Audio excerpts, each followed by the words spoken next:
വിശിഷ്ട വ്യക്തികളെ, സുഹൃത്തുക്കളെ, വളരെ സവിശേഷമായ ഒരു ചടങ്ങിനാണ് നമ്മൾ സാക്ഷ്യം വഹിക്കാൻ പോകുന്നത്.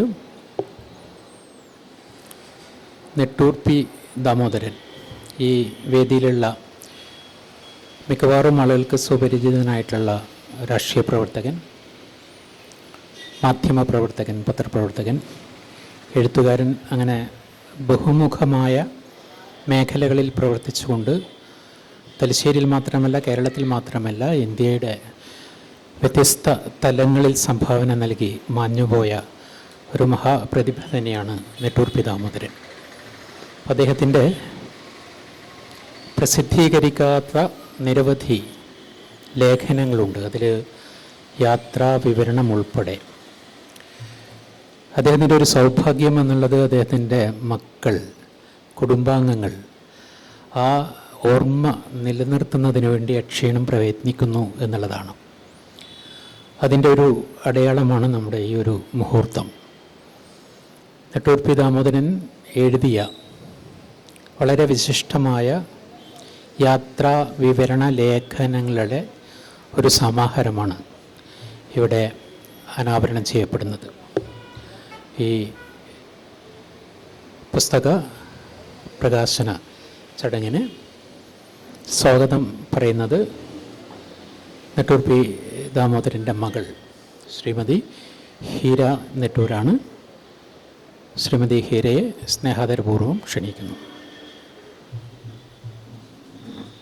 വേദിയിലും സദസ്സിലും ഉപവിഷ്ടരായിരിക്കുന്ന ബഹുമാന്യരെ, അതിലേറെ പ്രിയപ്പെട്ടവരെ, വളരെ സന്തോഷത്തോടു കൂടിയാണ് ഇങ്ങനെയൊരു കർമ്മ പരിപാടിയുടെ ഒരു പുസ്തക പ്രകാശന വേളയിൽ സ്വാഗതം ആശംസിക്കുക എന്ന ദൗത്യം എൻ്റെ കൈകളിൽ വന്നു ചേർന്നത്.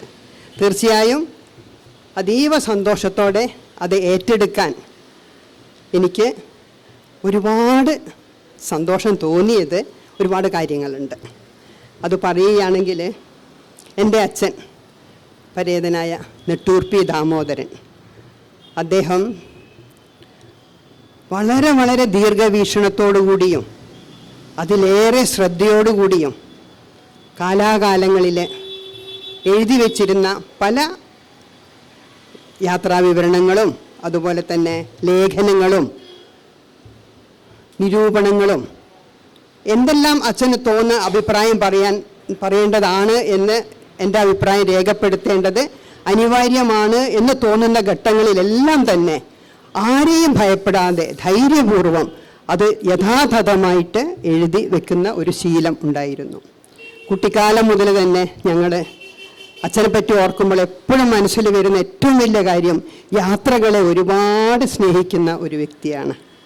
നമ്മൾ എത്ര പുസ്തകത്തിൽ നിന്നും മറ്റു മാധ്യമങ്ങളിൽ കൂടെ പഠിച്ചാലും കണ്ടുള്ള മനസ്സിലാക്കുന്ന യാത്രാവേളകളിൽ നമ്മൾ കാണുന്ന ജനവിഭാഗത്തിൻ്റെ അല്ലെങ്കിൽ പിന്നെ പരിസ്ഥിതി ഇതുടെ കിടപ്പിനെ പറ്റിയിട്ട്, കാലാവസ്ഥാ വ്യതിയാനങ്ങളെ പറ്റിയിട്ടുള്ള ഒരു ഉത്തമ ബോധ്യം നമ്മളിൽ ഊട്ടി ഉറപ്പിക്കുന്നത് നമ്മൾ ചെയ്യുന്ന യാത്രകളിലാണ്.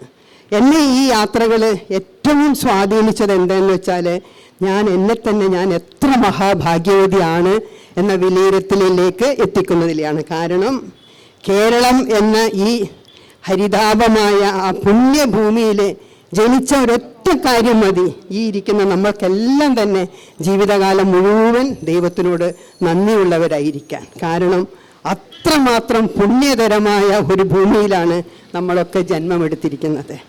ഇത്രയും നല്ല വായു ശ്വസിക്കാൻ, ഇത്രയും ശുദ്ധമായ വായു ഇഷ്ടം പോലെ സമൃദ്ധമായിട്ട് നമുക്ക് ചുറ്റും നിൽക്കുന്നു.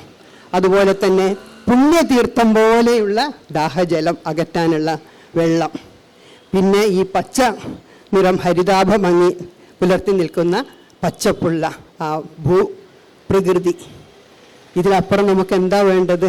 കാണാനും കേൾക്കാനും ആസ്വദിക്കാനും ഉള്ള ഒരു മനസ്സുണ്ടെങ്കിൽ ഇത് മാത്രം മതി നമുക്ക് തൃപ്തിയോടെ ജീവിതം മുന്നോട്ട് കൊണ്ടുപോകാൻ. അങ്ങനെ അച്ഛൻ ഞങ്ങളിൽ ഉത്ബോധിപ്പിച്ച ആ ഒരു പ്രകൃതി സ്നേഹവും സഹജീവി സ്നേഹവും ഇതൊക്കെ തന്നെ അച്ഛൻ്റെ ലേഖനങ്ങളിലൊക്കെ തന്നെ പ്രതിഫലിച്ചിട്ട് കാണാം. യാത്രാ വിവരണങ്ങൾ എഴുതിയിട്ടുണ്ട്, ആത്മകഥ പ്രധാനമായിട്ടുള്ള അനുഭവ ചുരുളുകൾ എഴുതിയിട്ടുണ്ട്, പിന്നെ കുറേയൊക്കെ രാഷ്ട്രീയപരമായിട്ടും അല്ലാതെയും തൻ്റെ കാഴ്ചപ്പാടുകളെ വ്യക്തതയോടുകൂടി പ്രകാശിപ്പിച്ച ലേഖനങ്ങളുണ്ട്. ഇങ്ങനെയുള്ള ലേഖനങ്ങളും എല്ലാം അടങ്ങിയ മാസികകളും, മലയാള മനോരമ മാസികകളും, പിന്നെ ലേഖനങ്ങളും കുറിപ്പുകളും ഒക്കെ വന്ന ദേശാഭിമാനി, അതുപോലെ കേരള കൗമുദി, മലയാള മനോരമ, മാതൃഭൂമി, ഇതിലൊക്കെയുള്ള ലേഖനങ്ങളൊക്കെ അച്ഛൻ വളരെ ദീർഘവീക്ഷണത്തോടു കൂടി വളരെ ശ്രദ്ധാപൂർവം വളരെ ഭംഗിയായിട്ട് അടുക്കി വെച്ച് ഒരു ഇരുമ്പ് പെട്ടിയിൽ സൂക്ഷിച്ചിരുന്നു. അതിൽ കൊള്ളാത്ത വസ്തുക്കൾ ഇരുമ്പ് പെട്ടിയോളം അത്ര സുരക്ഷിതമല്ലാത്ത കയ്യിൽ കിട്ടിയ ചാക്ക് സഞ്ചികളിലൊക്കെ ആയിട്ടും സൂക്ഷിച്ച് വെച്ചിട്ടുണ്ടായിരുന്നു. അപ്പോൾ ആ ഇടക്കാണ് 2008 ഞങ്ങളുടെ തലശ്ശേരിയിലുള്ള വീട്, പ്രണാം എന്നുള്ള വീട്, അത് ഒന്ന് പൊളിച്ച് മാറ്റിയിട്ട് ഒരു പുതിയ വീട് എടുക്കാനുള്ള ഞങ്ങൾ 4 പേരും കൂടി തീരുമാനമെടുത്തത്. അതിൻ്റെ അടിസ്ഥാനത്തിൽ വീട് പൊളിക്കേണ്ടതായിട്ട് വന്നു. ആ സന്ദർഭത്തിൽ ഈ സംസ്ഥാനത്തിൽ ജീവിക്കുന്ന ഞങ്ങളെ 4 പേരിൽ ഞാൻ മാത്രമേ ഉള്ളൂ. മൂത്ത ചേച്ചി ഇവിടെ മുമ്പിൽ ഇരിക്കുന്നുണ്ട്, പോണ്ടിച്ചേരിയിലാണ്. 67 കല്യാണം കഴിഞ്ഞിട്ട് പോണ്ടിച്ചേരി നാട് പിടിച്ചതാണ്, പിന്നെ അവിടെ തന്നെ സ്ഥിരതാമസം. മൂത്ത ബ്രദർ പ്രദീപ് ബാംഗ്ലൂരിലാണ്, പ്രമോദ് ചെന്നൈയിലാണ്. ആകെ പയ്യോളിയിലുള്ള ഞാൻ മാത്രമേ കേരളത്തിലുള്ളൂ. അപ്പോൾ സ്വാഭാവികമായിട്ടും ഇത് സൂക്ഷിക്കാനുള്ള ചുമതല എൻ്റെ കൈകളിലേക്ക് വന്നു. ഞാനത് പക്ഷേ ഇത്രയും വിശിഷ്ടമായ നിധിയാണ് ഞാൻ ഈ ഇരുമ്പ് പെട്ടിക്കകത്തും 2-3 ചാക്ക് സഞ്ചികളിലായിട്ട് കൊണ്ടുപോകുന്നതെന്ന് അല്പം പോലും ബോധമില്ലാതെയാണ് ഞാൻ അതെടുത്ത് പയ്യോളിയിലേക്ക് കൊണ്ടുപോയത്. അങ്ങനെ പയ്യോളിയിൽ പിന്നെ മേലെയുള്ള ടെറസിൻ്റെ മുകളിൽ ഒരു പിന്നെ ഷെൽട്ടറുള്ള ഒരു സ്ഥലത്താണ് അത് സൂക്ഷിച്ച് വെച്ചത്. പിന്നെയും അപ്പോഴൊക്കെ ജോലി തിരക്കിനിടയിൽ എനിക്ക് അതൊന്നും ഒന്ന് മറിച്ച് നോക്കാനുള്ള സന്ദർഭം കിട്ടിയിട്ടില്ല. പക്ഷേ റിട്ടയർ ചെയ്തതിൻ്റെ ശേഷം ഞാൻ ഇതൊന്ന് ഒരു ചിന്തനം നടത്തി കളയാമെന്ന് വിചാരിച്ചിട്ട് ഞാൻ എടുത്ത് നോക്കിയിട്ടുണ്ടായിരുന്നു. അപ്പോഴാണ് അതിൽ ഒരുപാട് വിലപിടിപ്പുള്ള അറിവുകളുടെ ഒരു ശേഖരം തന്നെ അച്ഛൻ എത്രമാത്രം പെയിൻ എടുത്തിട്ടായിരിക്കും അത് എഴുതിയിട്ടുണ്ടാവുക എന്നുള്ളത് എനിക്കൊക്കെ ഊഹിക്കാൻ പറ്റും. അങ്ങനെ വളരെ ഭദ്രമായിട്ട് സൂക്ഷിച്ച് വെച്ചിട്ടുണ്ടായിരുന്നു. സമയം കിട്ടുമ്പോഴെല്ലാം ഞാൻ ഇടയ്ക്കൊക്കെ അതൊക്കെ ഒന്ന് എടുത്ത് നോക്കാറുണ്ട്. അപ്പം അതിൽ ചിലതൊക്കെ വളരെ വിശിഷ്ടമായ ചിലതൊക്കെ ഞാൻ പ്രത്യേകം സ്ഥലത്തേക്ക് മാറ്റി വെച്ചിട്ടുണ്ട്. അതേപോലെ തന്നെ പക്ഷെ എല്ലാം നോക്കാനൊന്നും സമയം കിട്ടില്ല. അതൊക്കെ കഴിഞ്ഞ് പിന്നെ എനിക്കെൻ്റെ കുറച്ചും കൂടി കഴിഞ്ഞിട്ട് ഇതൊക്കെ എനിക്ക് മനസ്സിലൊരു ആശ വന്നു. അച്ഛൻ പ്രസിദ്ധീകരിക്കാതെ പോയ സംഗതികളൊക്കെ ലേഖനങ്ങളായിട്ടൊന്ന് പറ്റുമെങ്കിലൊന്ന് പിന്നെ പ്രസിദ്ധീകരിക്കണം എന്നുള്ളൊരു ആഗ്രഹം എനിക്ക് ഉണ്ടായിരുന്നു. പക്ഷേ പിന്നെ അതൊക്കെ അങ്ങോട്ട് പോയി. അങ്ങനെ ഇരിക്കുമ്പോഴാണ് എനിക്കും ചെറിയൊരു എഴുത്തിൻ്റെ ഒരു ആവേശം വന്നത്. അപ്പം 2014 പയ്യോളിയിൽ നിന്ന് ഒരു മാസിക ഇറങ്ങിയിരുന്നു, വാഗച്ചാർത്ത് എന്ന് പറഞ്ഞിട്ട്. അപ്പോൾ അതിൻ്റെ പിന്നെ ചീഫ് എഡിറ്റർ വന്നിട്ട് എന്നോട് പറഞ്ഞു, മാഡം എന്തിനെ പറ്റിയിട്ടെങ്കിലും കുറച്ച് എന്തെങ്കിലുമൊക്കെ എഴുതി തരണം എന്ന് പറഞ്ഞു. അപ്പോൾ അതെന്നിലൊരു ചെറിയൊരു ആഗ്രഹം ഉണ്ടാക്കി. അപ്പോൾ എഴുതാൻ തുടങ്ങി. ഞാൻ വിചാരിച്ചു എന്തെങ്കിലും എഴുതിയ യാത്രാവിവരണം മതിയോ, അല്ലെങ്കിൽ എൻ്റെ തന്നെ ജീവിതത്തിൽ എനിക്ക് കിട്ടിയ അനുഭവങ്ങൾ മതിയോ, ധാരാളം മതി എന്ന് പറഞ്ഞു. അങ്ങനെ ഓരോ മാസവും അവരെൻ്റെ വീട്ടിൽ വരും. അപ്പം ചിലപ്പോൾ ഞാൻ അവിടെ അവരെ ഇരുത്തിയിട്ടായിരിക്കും ഞാൻ എഴുതാൻ തുടങ്ങുന്നത്. അങ്ങനെ അതെഴുതി. പിന്നെ കുറച്ച് കഴിഞ്ഞപ്പോൾ ഒരു രാധ ടീച്ചറെ നിർബന്ധിച്ചിട്ട് അതൊരു പുസ്തകമാക്കി. അങ്ങനെയാണ് ഓർമ്മയിലെ നിലാപ്പൂക്കൾ എന്നും പറഞ്ഞിട്ട് ഒരു പുസ്തകം പബ്ലിഷ് ചെയ്തു. അപ്പോഴാണ് എനിക്ക് എഴുതാൻ ഇനിയുണ്ട്. എനിക്ക് ഒരുപാട് സൗഭാഗ്യം കിട്ടിയിട്ടുണ്ട്. അച്ഛൻ പാർലമെൻറ്റ് മെമ്പറായിട്ടും പിന്നെ അല്ലാതെയും നെറ്റ്വർക്ക് കമ്മീഷൻ ചെയർമാനായിട്ടും ഒക്കെ. പാർലമെൻറ്റ് മെമ്പറായിട്ട് ഞാൻ വളരെ ചെറിയ കുട്ടിയാണ്. ഞാൻ ജനിക്കുമ്പോഴത്തേക്ക് അച്ഛൻ്റെ അവസാനത്തെ ഘട്ടത്തിലേക്ക് എത്തിയിരിക്കുന്നു മെമ്പർഷിപ്പിൻ്റെ. പക്ഷേങ്കിൽ നെറ്റ്വർക്ക് കമ്മീഷനിലൊക്കെ അച്ഛൻ പോകുമ്പോൾ ഞങ്ങളും ഇടയ്ക്ക് എൻ്റെ ബ്രദറും കൂടി അനുഗമിക്കാറുണ്ട്. അപ്പോൾ അതിനെ പറ്റിയിട്ടൊക്കെ നല്ല ഇതുണ്ട്. അപ്പം അതിനെ പറ്റിയിട്ടൊക്കെ എനിക്ക് കിട്ടിയ അറിവുകൾ, അച്ഛനിൽ നിന്ന് പകർന്നു കിട്ടിയ അറിവുകൾ ഇത്രയും സാഹചര്യം ഇല്ലാത്ത ആൾക്കാരിലേക്ക് പകർന്നു കൊടുക്കാൻ എനിക്കൊരു ആഗ്രഹമുണ്ടായി. അതിൻ്റെ അടിസ്ഥാനത്തിൽ ഞാൻ എൻ്റെ എഴുത്ത് സബര്യ തുടർന്നു. അങ്ങനെയാണ് അത് ഒരു സ്റ്റാൻഡ് സ്റ്റില്ലായിട്ട് നിൽക്കുമ്പോഴാണ് പെട്ടെന്ന് എൻ്റെ അമ്മയുടെ ശതാബ്ദി ആഘോഷം വന്നു. അപ്പം പെട്ടെന്ന് എനിക്കെന്തോ ഒരു വിളി ഉള്ളതുപോലെ ഞാൻ എൻ്റെ പുസ്തകവും എഴുതിയതെല്ലാം ക്രോഡീകരിച്ച് നിലാവും കാർമേഘങ്ങളും മറ്റൊരു പുസ്തകം ഉണ്ടാക്കി. അപ്പം ഞാൻ എൻ്റെ ഏച്ചിയോട് പറഞ്ഞു, ഏച്ചിക്കും ഇങ്ങനെ പോകുമ്പോഴെല്ലാം യാത്രാ വിവരണമെല്ലാം എവിടെയെങ്കിലും തലശ്ശേരിയിൽ വന്നാലോ തിരിച്ചു പോകുമ്പോഴോ അമ്പലങ്ങളിൽ പോകുമ്പോഴൊക്കെ ഓരോ കാര്യങ്ങളും കണ്ടതൊക്കെ ഉടനെ എഴുതിയിട്ട് അത് ടൈപ്പ് ചെയ്തിട്ട് വെച്ചിട്ടുണ്ടായിരുന്നു. ഞാൻ പറഞ്ഞു അതൊക്കെ നിങ്ങൾ ഇങ്ങോട്ട് അയച്ചു തരൂ, നമുക്കത് പബ്ലിഷ് ചെയ്യണം എന്ന് പറഞ്ഞു. അങ്ങനെ എന്തോ ഒരു വലിയൊരു ദൈവിക ശക്തിയുടെ ഒരു ഫലം കൊണ്ട് 2023 മെയ് 3 എൻ്റെ അമ്മയുടെ ജന്മ സെൻറ്റിനറി ആഘോഷം. അത് ഞങ്ങളുടെ വീട്ടിൽ വെച്ചിട്ട് എൻ്റെ നിലാവും കാർമേഘങ്ങളും എന്ന ജീവിത അനുഭവ അത് സ്കൂളിൽ പ്രവേശിച്ചതിന് ശേഷം എൻ്റെ ഈ വയസ്സ് വരെയുള്ള പിന്നെ വസ്തുതകളായിരുന്നു അതിലടങ്ങിയത്. ചേച്ചിയുടെ യാത്രാ വിവരണം, ഇതുപോലെ തന്നെ my journey to Mercury and beyond എന്നിട്ട് കൂടുതൽ ക്ഷേത്രങ്ങളെ പറ്റിയിട്ടാണ്. മെർക്കുറി എന്ന് പറയുന്ന ഒരു ബുധക്ഷേത്രമുണ്ട് തിരുവേങ്കാട്, അതിനെ അധികരിച്ചിട്ടാണ് ആ നെയിം കൊടുത്തത്. അത് രണ്ടും പ്രകാശനം ചെയ്തു. അങ്ങനെ ഇരിക്കുന്ന സമയത്താണ് നമുക്ക് പിന്നെയും എൻ്റെ ഏട്ടനും ഈ രംഗത്തേക്ക് വന്നു. അച്ഛൻ്റെ യാത്രാ വിവരണം നർമ്മദയുടെ നാട്ടിൽ പിന്നെ വളരെ മനോഹരമായിട്ട് മലയാളത്തിലേക്ക് അത് ആക്കി പ്രസിദ്ധീകരിച്ചു. അതിൻ്റെ ശേഷം അത് ഇംഗ്ലീഷിൽ ട്രാൻസ്ലേറ്റ് ചെയ്തു. അച്ഛൻ്റെ ആത്മകഥ അനുഭവ ചുരുളുകൾ ഏട്ടൻ തന്നെ അത് ഇംഗ്ലീഷിലേക്കാക്കിയിട്ട് സ്ക്രോൾസ് ഓഫ് റെമിനിസൻസസ് എന്ന് പറഞ്ഞിട്ട് അതിനെ നമുക്ക് വിശ്വസിക്കാൻ പ്രയാസമുള്ള ഒരുപാട് കാര്യങ്ങൾ. അച്ഛൻ ജയിലിലൊക്കെ ഇരുന്നിട്ട് തീപ്പെട്ടിയുടെ പിന്നെ പുറകുവശത്തും ചെറിയ സിഗരറ്റ് പാക്കറ്റിൻ്റെ മുകളിലൊക്കെ കുത്തിക്കുറിച്ച വെച്ച അനുഭവ സാക്ഷ്യങ്ങളെ വിപുലീകരിച്ചിട്ട് ആ വടക്കൻ കേരളത്തിൻ്റെ സ്വാതന്ത്ര്യ ചരിത്രത്തിൻ്റെ ഒരു യഥാഗത സംക്ഷിപ്തം ആ അനുഭവ ചുരുളുകളിൽ അടങ്ങിയിട്ടുണ്ട്. അങ്ങനെ ഒരു പുസ്തകം പബ്ലിഷ് ചെയ്തു. അതിൻ്റെ ഇംഗ്ലീഷ് സ്ക്രോൾസ് ഓഫ് റെമിനിസൻസസ്. പിന്നെ ഇങ്ങനെ നിരന്തരം ഏട്ടൻ തന്നെ കുറേ നർമ്മദ ബെക്കൺസ് എന്ന് പറഞ്ഞിട്ട് വേറൊരു വളരെ ഒരു സചിത്ര പുസ്തകം പ്രസിദ്ധീകരിച്ചു. അങ്ങനെയാണ് പിന്നെ അച്ഛൻ്റെ അപ്പം ഒരു ദിവസം ഇങ്ങനെ പറഞ്ഞപ്പോൾ ഞാനിങ്ങനെ പറഞ്ഞു നമ്മുടെ അച്ഛൻ്റെ കുറേ ലേഖനങ്ങൾ അവിടെ ഉണ്ടല്ലോ. അപ്പോഴാണ് ഞാനിത് എല്ലാം എടുത്തിട്ട് അങ്ങനെ ഏട്ടൻ എല്ലാം റെഡിയാക്കി വെച്ചു. പക്ഷേ എനിക്ക് ഡസ്റ്റ് അലർജി വളരെ കൂടുതലുള്ളത് കൊണ്ട് അധികം അതിൻ്റെ ഉള്ളിലേക്ക് തിരിച്ചു നോക്കി പോകാൻ പറ്റിയിട്ടില്ല. എന്നാലും കഴിയുന്ന രീതിയിൽ അതൊക്കെ ഒന്ന് അടുക്കി അതിൽ ആവശ്യമുണ്ട് എന്ന് തോന്നുന്നതൊക്കെ കെട്ടിവെച്ചിട്ട് ഏട്ടൻ കഴിഞ്ഞ കൊല്ലം മറ്റോ വന്നപ്പം ഞാനത് കൊടുത്തു. അങ്ങനെ അതാണ് അതിൽ കണ്ട ഒരുപാട് വിലപ്പെട്ട ലേഖനങ്ങളാണ്. നമ്മളുടെ ഇന്ന് മണിപ്പൂരിൽ നടമാടുന്ന സംഭവ വികാസങ്ങളൊക്കെ 60കളിൽ എൻ്റെ അച്ഛൻ പോയപ്പോഴും അവിടെ ഉണ്ടായിരുന്നു എന്നതിൻ്റെ സാക്ഷ്യപ്പെടുത്തലൊക്കെ ഈ പുസ്തകത്തിലുണ്ട്. നിങ്ങൾ വായിക്കണം.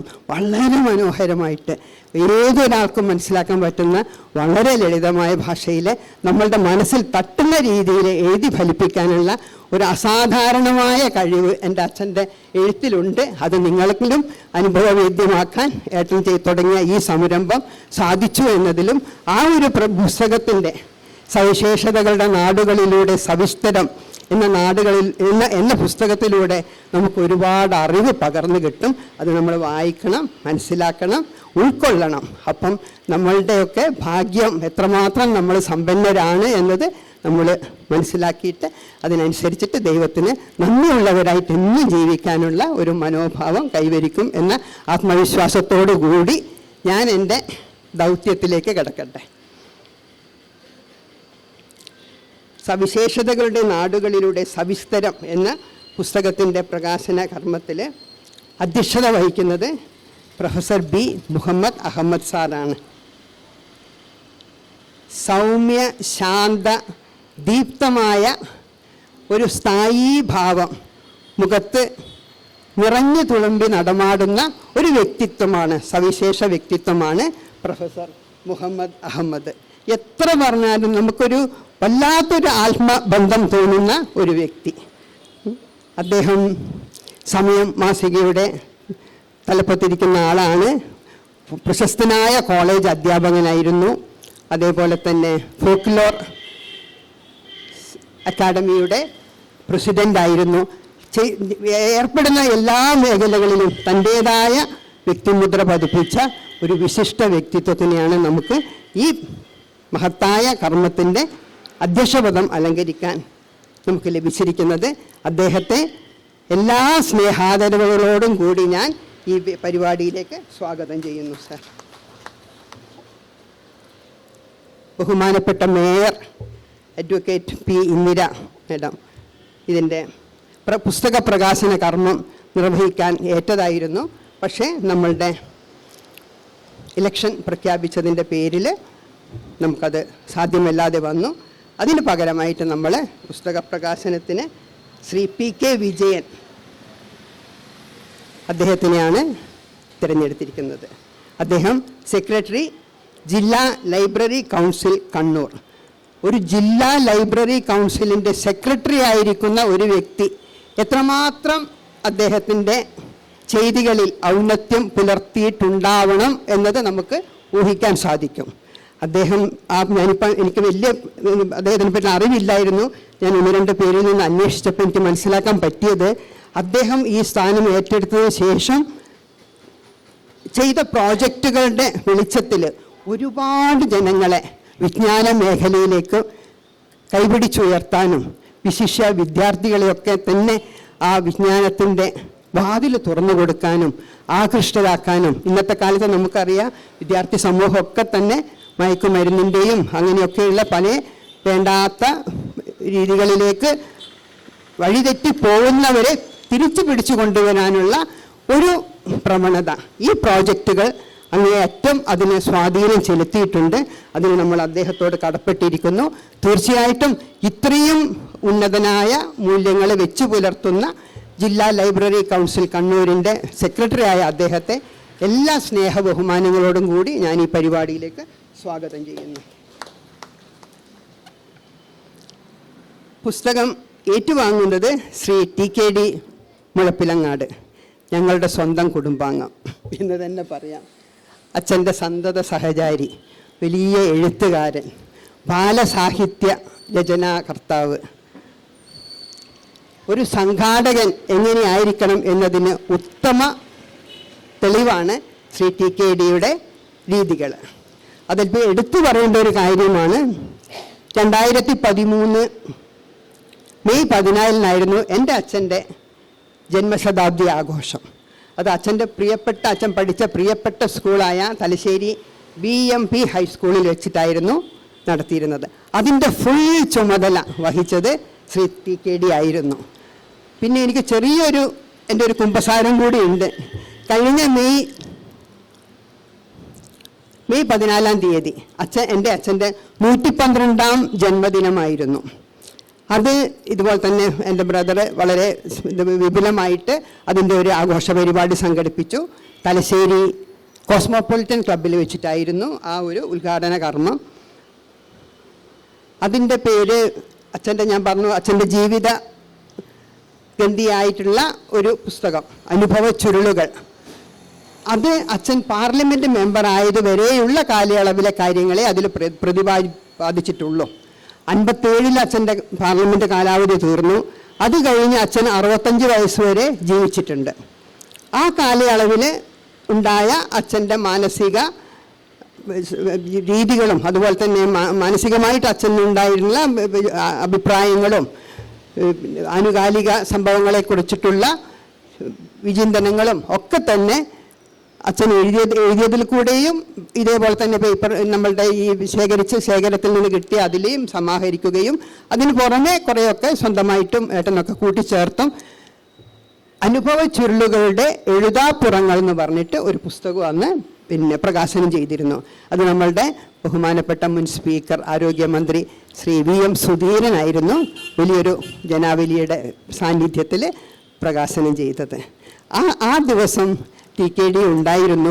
പക്ഷെ സ്വാഗതം അന്നും പറഞ്ഞത് ഞാനാണ്. എന്തോ എൻ്റെ നിർഭാഗ്യവശാൽ T.K.D.ക്ക് അന്ന് സ്വാഗതം ഓതാൻ എനിക്ക് എന്തോ എങ്ങനെയോ വിട്ടുപോയി. പക്ഷെ ആ ഒരു സങ്കടം ഞാൻ തീർക്കുന്നു. അദ്ദേഹത്തിനെ നിറഞ്ഞു കവിഞ്ഞ സന്തോഷത്തോടെ സ്നേഹത്തോടെ ഈ വേദിയിലേക്ക് സ്വാഗതം ചെയ്യുന്നു. എന്നോട് പുറത്തു എന്ന് വിചാരിക്കുന്നു. ശരി. അടുത്തത് പുസ്തക പരിചയം.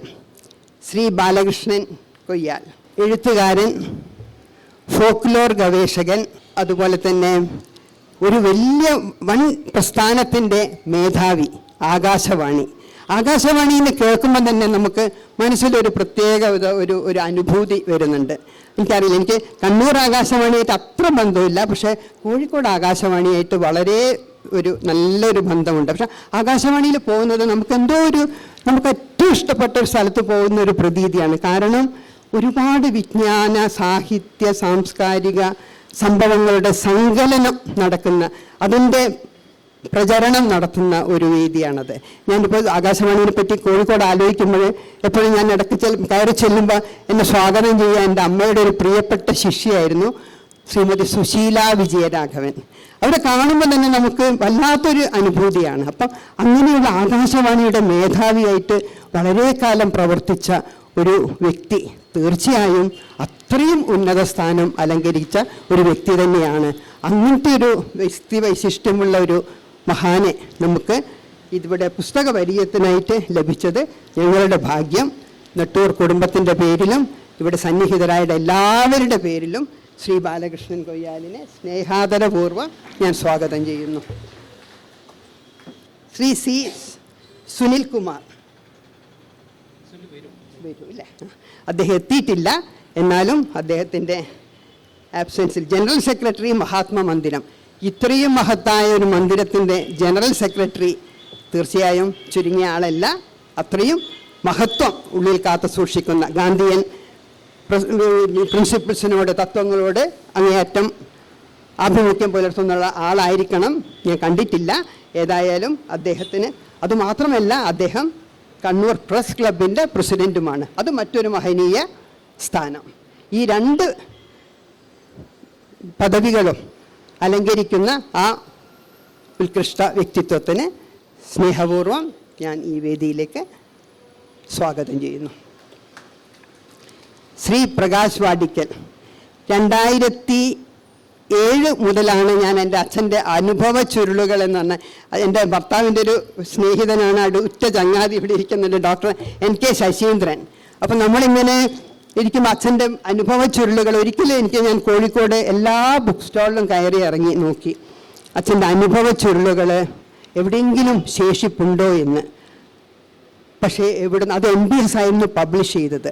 അതിൻ്റെ ചരിത്രം വളരെ വിശദമായിട്ട് അത് പബ്ലിഷ് ചെയ്യാൻ എൻ്റെ അച്ഛൻ പെട്ട പാടും, അതിനുശേഷം എൻ്റെ അമ്മ, എൻ്റെ ഭർത്താവിൻ്റെയും കൂടി സഹായത്തോടു കൂടി, നമ്മളുടെ എപ്പോഴും നന്ദിയോടെ മനസ്സിലിരിക്കുന്ന ഒരു വ്യക്തിയുണ്ട്, പള്ളിക്കര VP മുഹമ്മദ്. അദ്ദേഹമാണ് ആ പുസ്തകം പ്രകാശനം ചെയ്യാൻ വേണ്ടിയിട്ടുള്ള എല്ലാ വഴിയും ഒരുക്കി തന്നത്. അദ്ദേഹത്തിനെ നമിച്ചുകൊണ്ട് ഞാൻ ആ കാര്യം ഇവിടെ വെളിവാക്കുന്നു. തീർച്ചയായിട്ടും ഞാനത് പറഞ്ഞിട്ടില്ലെങ്കിൽ അതൊരു തെറ്റായിരിക്കും എൻ്റെ ഭാഗത്ത്. അപ്പോൾ ഈ ശശി ഡോക്ടറിനോടാണ് ഞങ്ങൾ സാഹിത്യപരമായല്ല, അദ്ദേഹം ഒരു വലിയ സാഹിത്യകാരനാണ്, കവിയാണ്, എൻ്റെ ഭർത്താവിൻ്റെ ഏറ്റവും അടുത്ത സുഹൃത്താണ്. കോഴിക്കോട് മെഡിക്കൽ കോളേജിൽ അവർ വളരെ അടുത്ത ഉറ്റ ചങ്ങാതികളായിരുന്നു. അപ്പോൾ ശശി സാറിനോട് ചോദിച്ചപ്പോഴാണ് ഒന്നും കൂടി നമുക്ക് പുനഃപ്രസിദ്ധീകരിക്കണം എന്നുള്ളൊരു ആശ വന്നു. കാരണം ആ വിജ്ഞാനപ്രദമായിട്ടുള്ള അറിവുകൾ ഇന്നത്തെ ജനത അറിയണം, ഇന്നത്തെ ലോകം അറിയണം. അത് അങ്ങനെ വിട്ടാൽ പറ്റില്ല. ഞാൻ കോഴിക്കോട് എല്ലാ ബുക്ക് സ്റ്റാളിലും അന്വേഷിച്ചു, എവിടെയും അതിൻ്റെ ഒരു കോപ്പി ശേഷിപ്പില്ല. അപ്പം കറൻറ്റ് ബുക്സ് എന്ന് മറ്റും എന്നോട് പറഞ്ഞ് ഒരു കോപ്പി ഉണ്ടായിരുന്നു, അത് ഞാൻ അത് സൂക്ഷിച്ചു വെക്കുന്ന ഒരാൾക്ക് കൊടുത്തു എന്ന് പറഞ്ഞു. അങ്ങനെയാണ് ഞങ്ങളത് പ്രസിദ്ധീകരണത്തിന് വേണ്ടിയിട്ട്. അപ്പോൾ ആരെ സമീപിക്കണമെന്ന് സംശയിച്ചിരിക്കുമ്പോഴാണ് ശശി ഡോക്ടർ പറഞ്ഞ് ഇങ്ങനെ ഒരു സമയം എന്ന് പറഞ്ഞിട്ട് നമുക്കൊരു സ്വന്തം ഒരു പ്രസ്ഥാനമുണ്ട്, ശശി ഡോക്ടറുടെ എല്ലാ കാര്യങ്ങളും അവിടെയാണ് നടത്തുന്നത്. അങ്ങനെയാണ് ഞാൻ മുഹമ്മദ് അഹമ്മദ് സാറിൻ്റെ അടുത്ത് എത്തുന്നത്. പിന്നെ അത് എനിക്കൊരു വേറൊരു തറവാട്ട് വീടായി. സത്യം പറയുകയാണെങ്കിൽ ഞാൻ ഓഫീസിലൊക്കെ ഇരുന്നിട്ട്, എൻ്റെ സുരേഷും എൻ്റെ ക്ലാസ്മേറ്റ്സൊക്കെ ഇവിടെയുണ്ട്, ഞാൻ ഓഫീസിലൊക്കെ ഇരുന്നിട്ടാണ് ഇതിൻ്റെ മിസ്റ്റേക്സൊക്കെ കറക്റ്റ് ചെയ്തത്. അങ്ങനെ 2007 അനുഭവ ചുരുളുകളുടെ പുനഃപ്രകാശനം സമയത്തിൻ്റെയൊക്കെ അനുഗ്രഹാശിസ്സുകളോടെ നമ്മൾ ഏതൊരു ഹാളിൽ വെച്ചിട്ടായിരുന്നു ഗംഭീരമായിട്ട് നടത്തിയത്. അന്ന് അത് പ്രകാശനം ചെയ്തത് കടന്നപ്പള്ളി രാമചന്ദ്രൻ സാറായിരുന്നു. അന്ന് അദ്ദേഹം മന്ത്രിയല്ല, XMLA ആയിരുന്നു. ഏതായാലും അപ്പം അന്ന് മുതൽ ഞാൻ സമയത്തിൽ പോകുമ്പോഴൊക്കെ അവിടെ നമ്മളെ സ്വീകരിക്കാനായിട്ട് സന്തോഷത്തോടെ സ്വീകരിക്കുന്ന ഒരു വ്യക്തിയാണ് പ്രകാശ് വാടിക്കൽ. അദ്ദേഹമാണ് ഇന്ന് നന്ദി രേഖപ്പെടുത്തുന്നത്. പ്രകാശിനെ അതിരുകവിഞ്ഞ സ്നേഹത്തോടെ ആദരവോടെ ഞാൻ ഈ വേദിയിലേക്ക് സ്വാഗതം ചെയ്യുന്നു. എല്ലാവരെയും അതിനൊക്കെ പുറമെ ഒരുപാട് പ്രയാസങ്ങൾ സഹിച്ചിട്ട്, ശരി, അത് പ്രത്യേകം സ്വാഗതം ചെയ്യേണ്ട ആവശ്യമില്ലല്ലോ അല്ലേ. എൻ്റെ ഏട്ടനാണ് എൻ്റെ അച്ഛനെ പരിചയപ്പെടുത്തുന്നത്. അപ്പം വലിയൊരു നമസ്കാരവും സ്വാഗതവും ആശംസിക്കുന്നു. എന്നെ പറയണമെന്ന് വിചാരിച്ചതാ, പെട്ടെന്ന് മറന്ന്. കഴിഞ്ഞ പ്രാവശ്യം മുഴപ്പിലങ്ങാട് സാറിന് സോറി. അതിലൊക്കെ പുറമെ ഈ ചൂടുള്ള കാലാവസ്ഥയിൽ എൻ്റെ ഒരു ക്ലാസ്മേറ്റ് ഡോക്ടർ വിജയൻ ഇവിടെ ഇരിക്കുന്നുണ്ട്. എന്നോട് പറഞ്ഞു, ഹീര ഒരു ബാനർ പോലും ഇല്ലാലോ, ഒന്നുമില്ലല്ലോ, അതൊക്കെ ഒരുപാട് പോരായ്മകളുണ്ട്, ക്ഷമിക്കണം. എന്നാലും ഈ ഇല്ലായ്മയിലും വല്ലായ്മയിലും നമ്മുടെ ഒരു നല്ലൊരു ഫംഗ്ഷനാക്കിയിട്ട് ഇതിനെ മാറ്റാൻ പറ്റും. അതിന് തയ്യാറായിട്ട് വന്നിരിക്കുന്ന എൻ്റെ ബന്ധുമിത്രാദികൾക്കും സ്നേഹ സുഹൃത്തുക്കൾക്കും അതിലൊക്കെ പുറമെ എനിക്കറിയാം ഫ്രം ദ എബവ് ഇതിന് നമ്മളുടെ പൂർവ്വ പിതാമഹന്മാരുടെ അനുഗ്രഹം വർഷിച്ചുകൊണ്ടിരിക്കുന്നുണ്ട്. അവരുടെ പ്രസൻസ് ഇവിടെ എനിക്ക് ഐ ക്യാൻ ഫീൽ. ഏതായാലും എല്ലാവരെയും ഹൃദയം നിറഞ്ഞ സ്നേഹത്തോടെ ആദരവോടെ സ്വാഗതം ചെയ്തുകൊണ്ട് ഞാൻ എൻ്റെ കർമ്മത്തിൽ നിന്നും പിൻവാങ്ങുന്നു. Thank you. സ്നേഹമുള്ളവരെ, ഞാൻ ഇപ്പോൾ ഒരു പ്രഭാഷണത്തിന് മുതിരുന്നില്ല. കാരണം നമുക്ക് ഏറ്റവും വേണ്ടപ്പെട്ട നമ്മുടെ വിജയൻ സാർ ഈ സമ്മേളനത്തിൽ പുസ്തകം പ്രകാശനം ചെയ്യുന്ന നമ്മുടെ പ്രിയപ്പെട്ട ലൈബ്രറി കൗൺസിലിൻ്റെ സെക്രട്ടറിയായ വിജയൻ സാർ അവിടെ ഒരു പ്രൊജക്റ്റ് തയ്യാറാക്കിക്കൊണ്ടിരിക്കുന്നതിന് ഇടയിലാണ് ഇങ്ങോട്ടേക്ക് വന്നത്.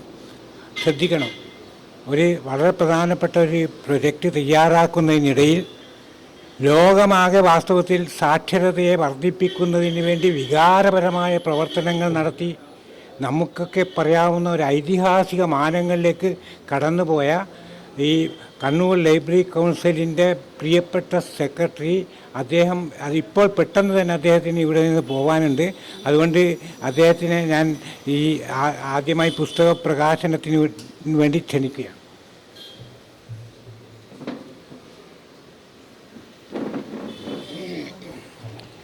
പുസ്തകം പ്രകാശനം ചെയ്യുന്നത് ശ്രീ PK വിജയനാണ്. അദ്ദേഹത്തെ സ്നേഹപൂർവ്വം ക്ഷണിക്കുന്നു. ഏറ്റുവാങ്ങാനായിട്ട് ശ്രീ TKD മുഴപ്പിലങ്ങാടി.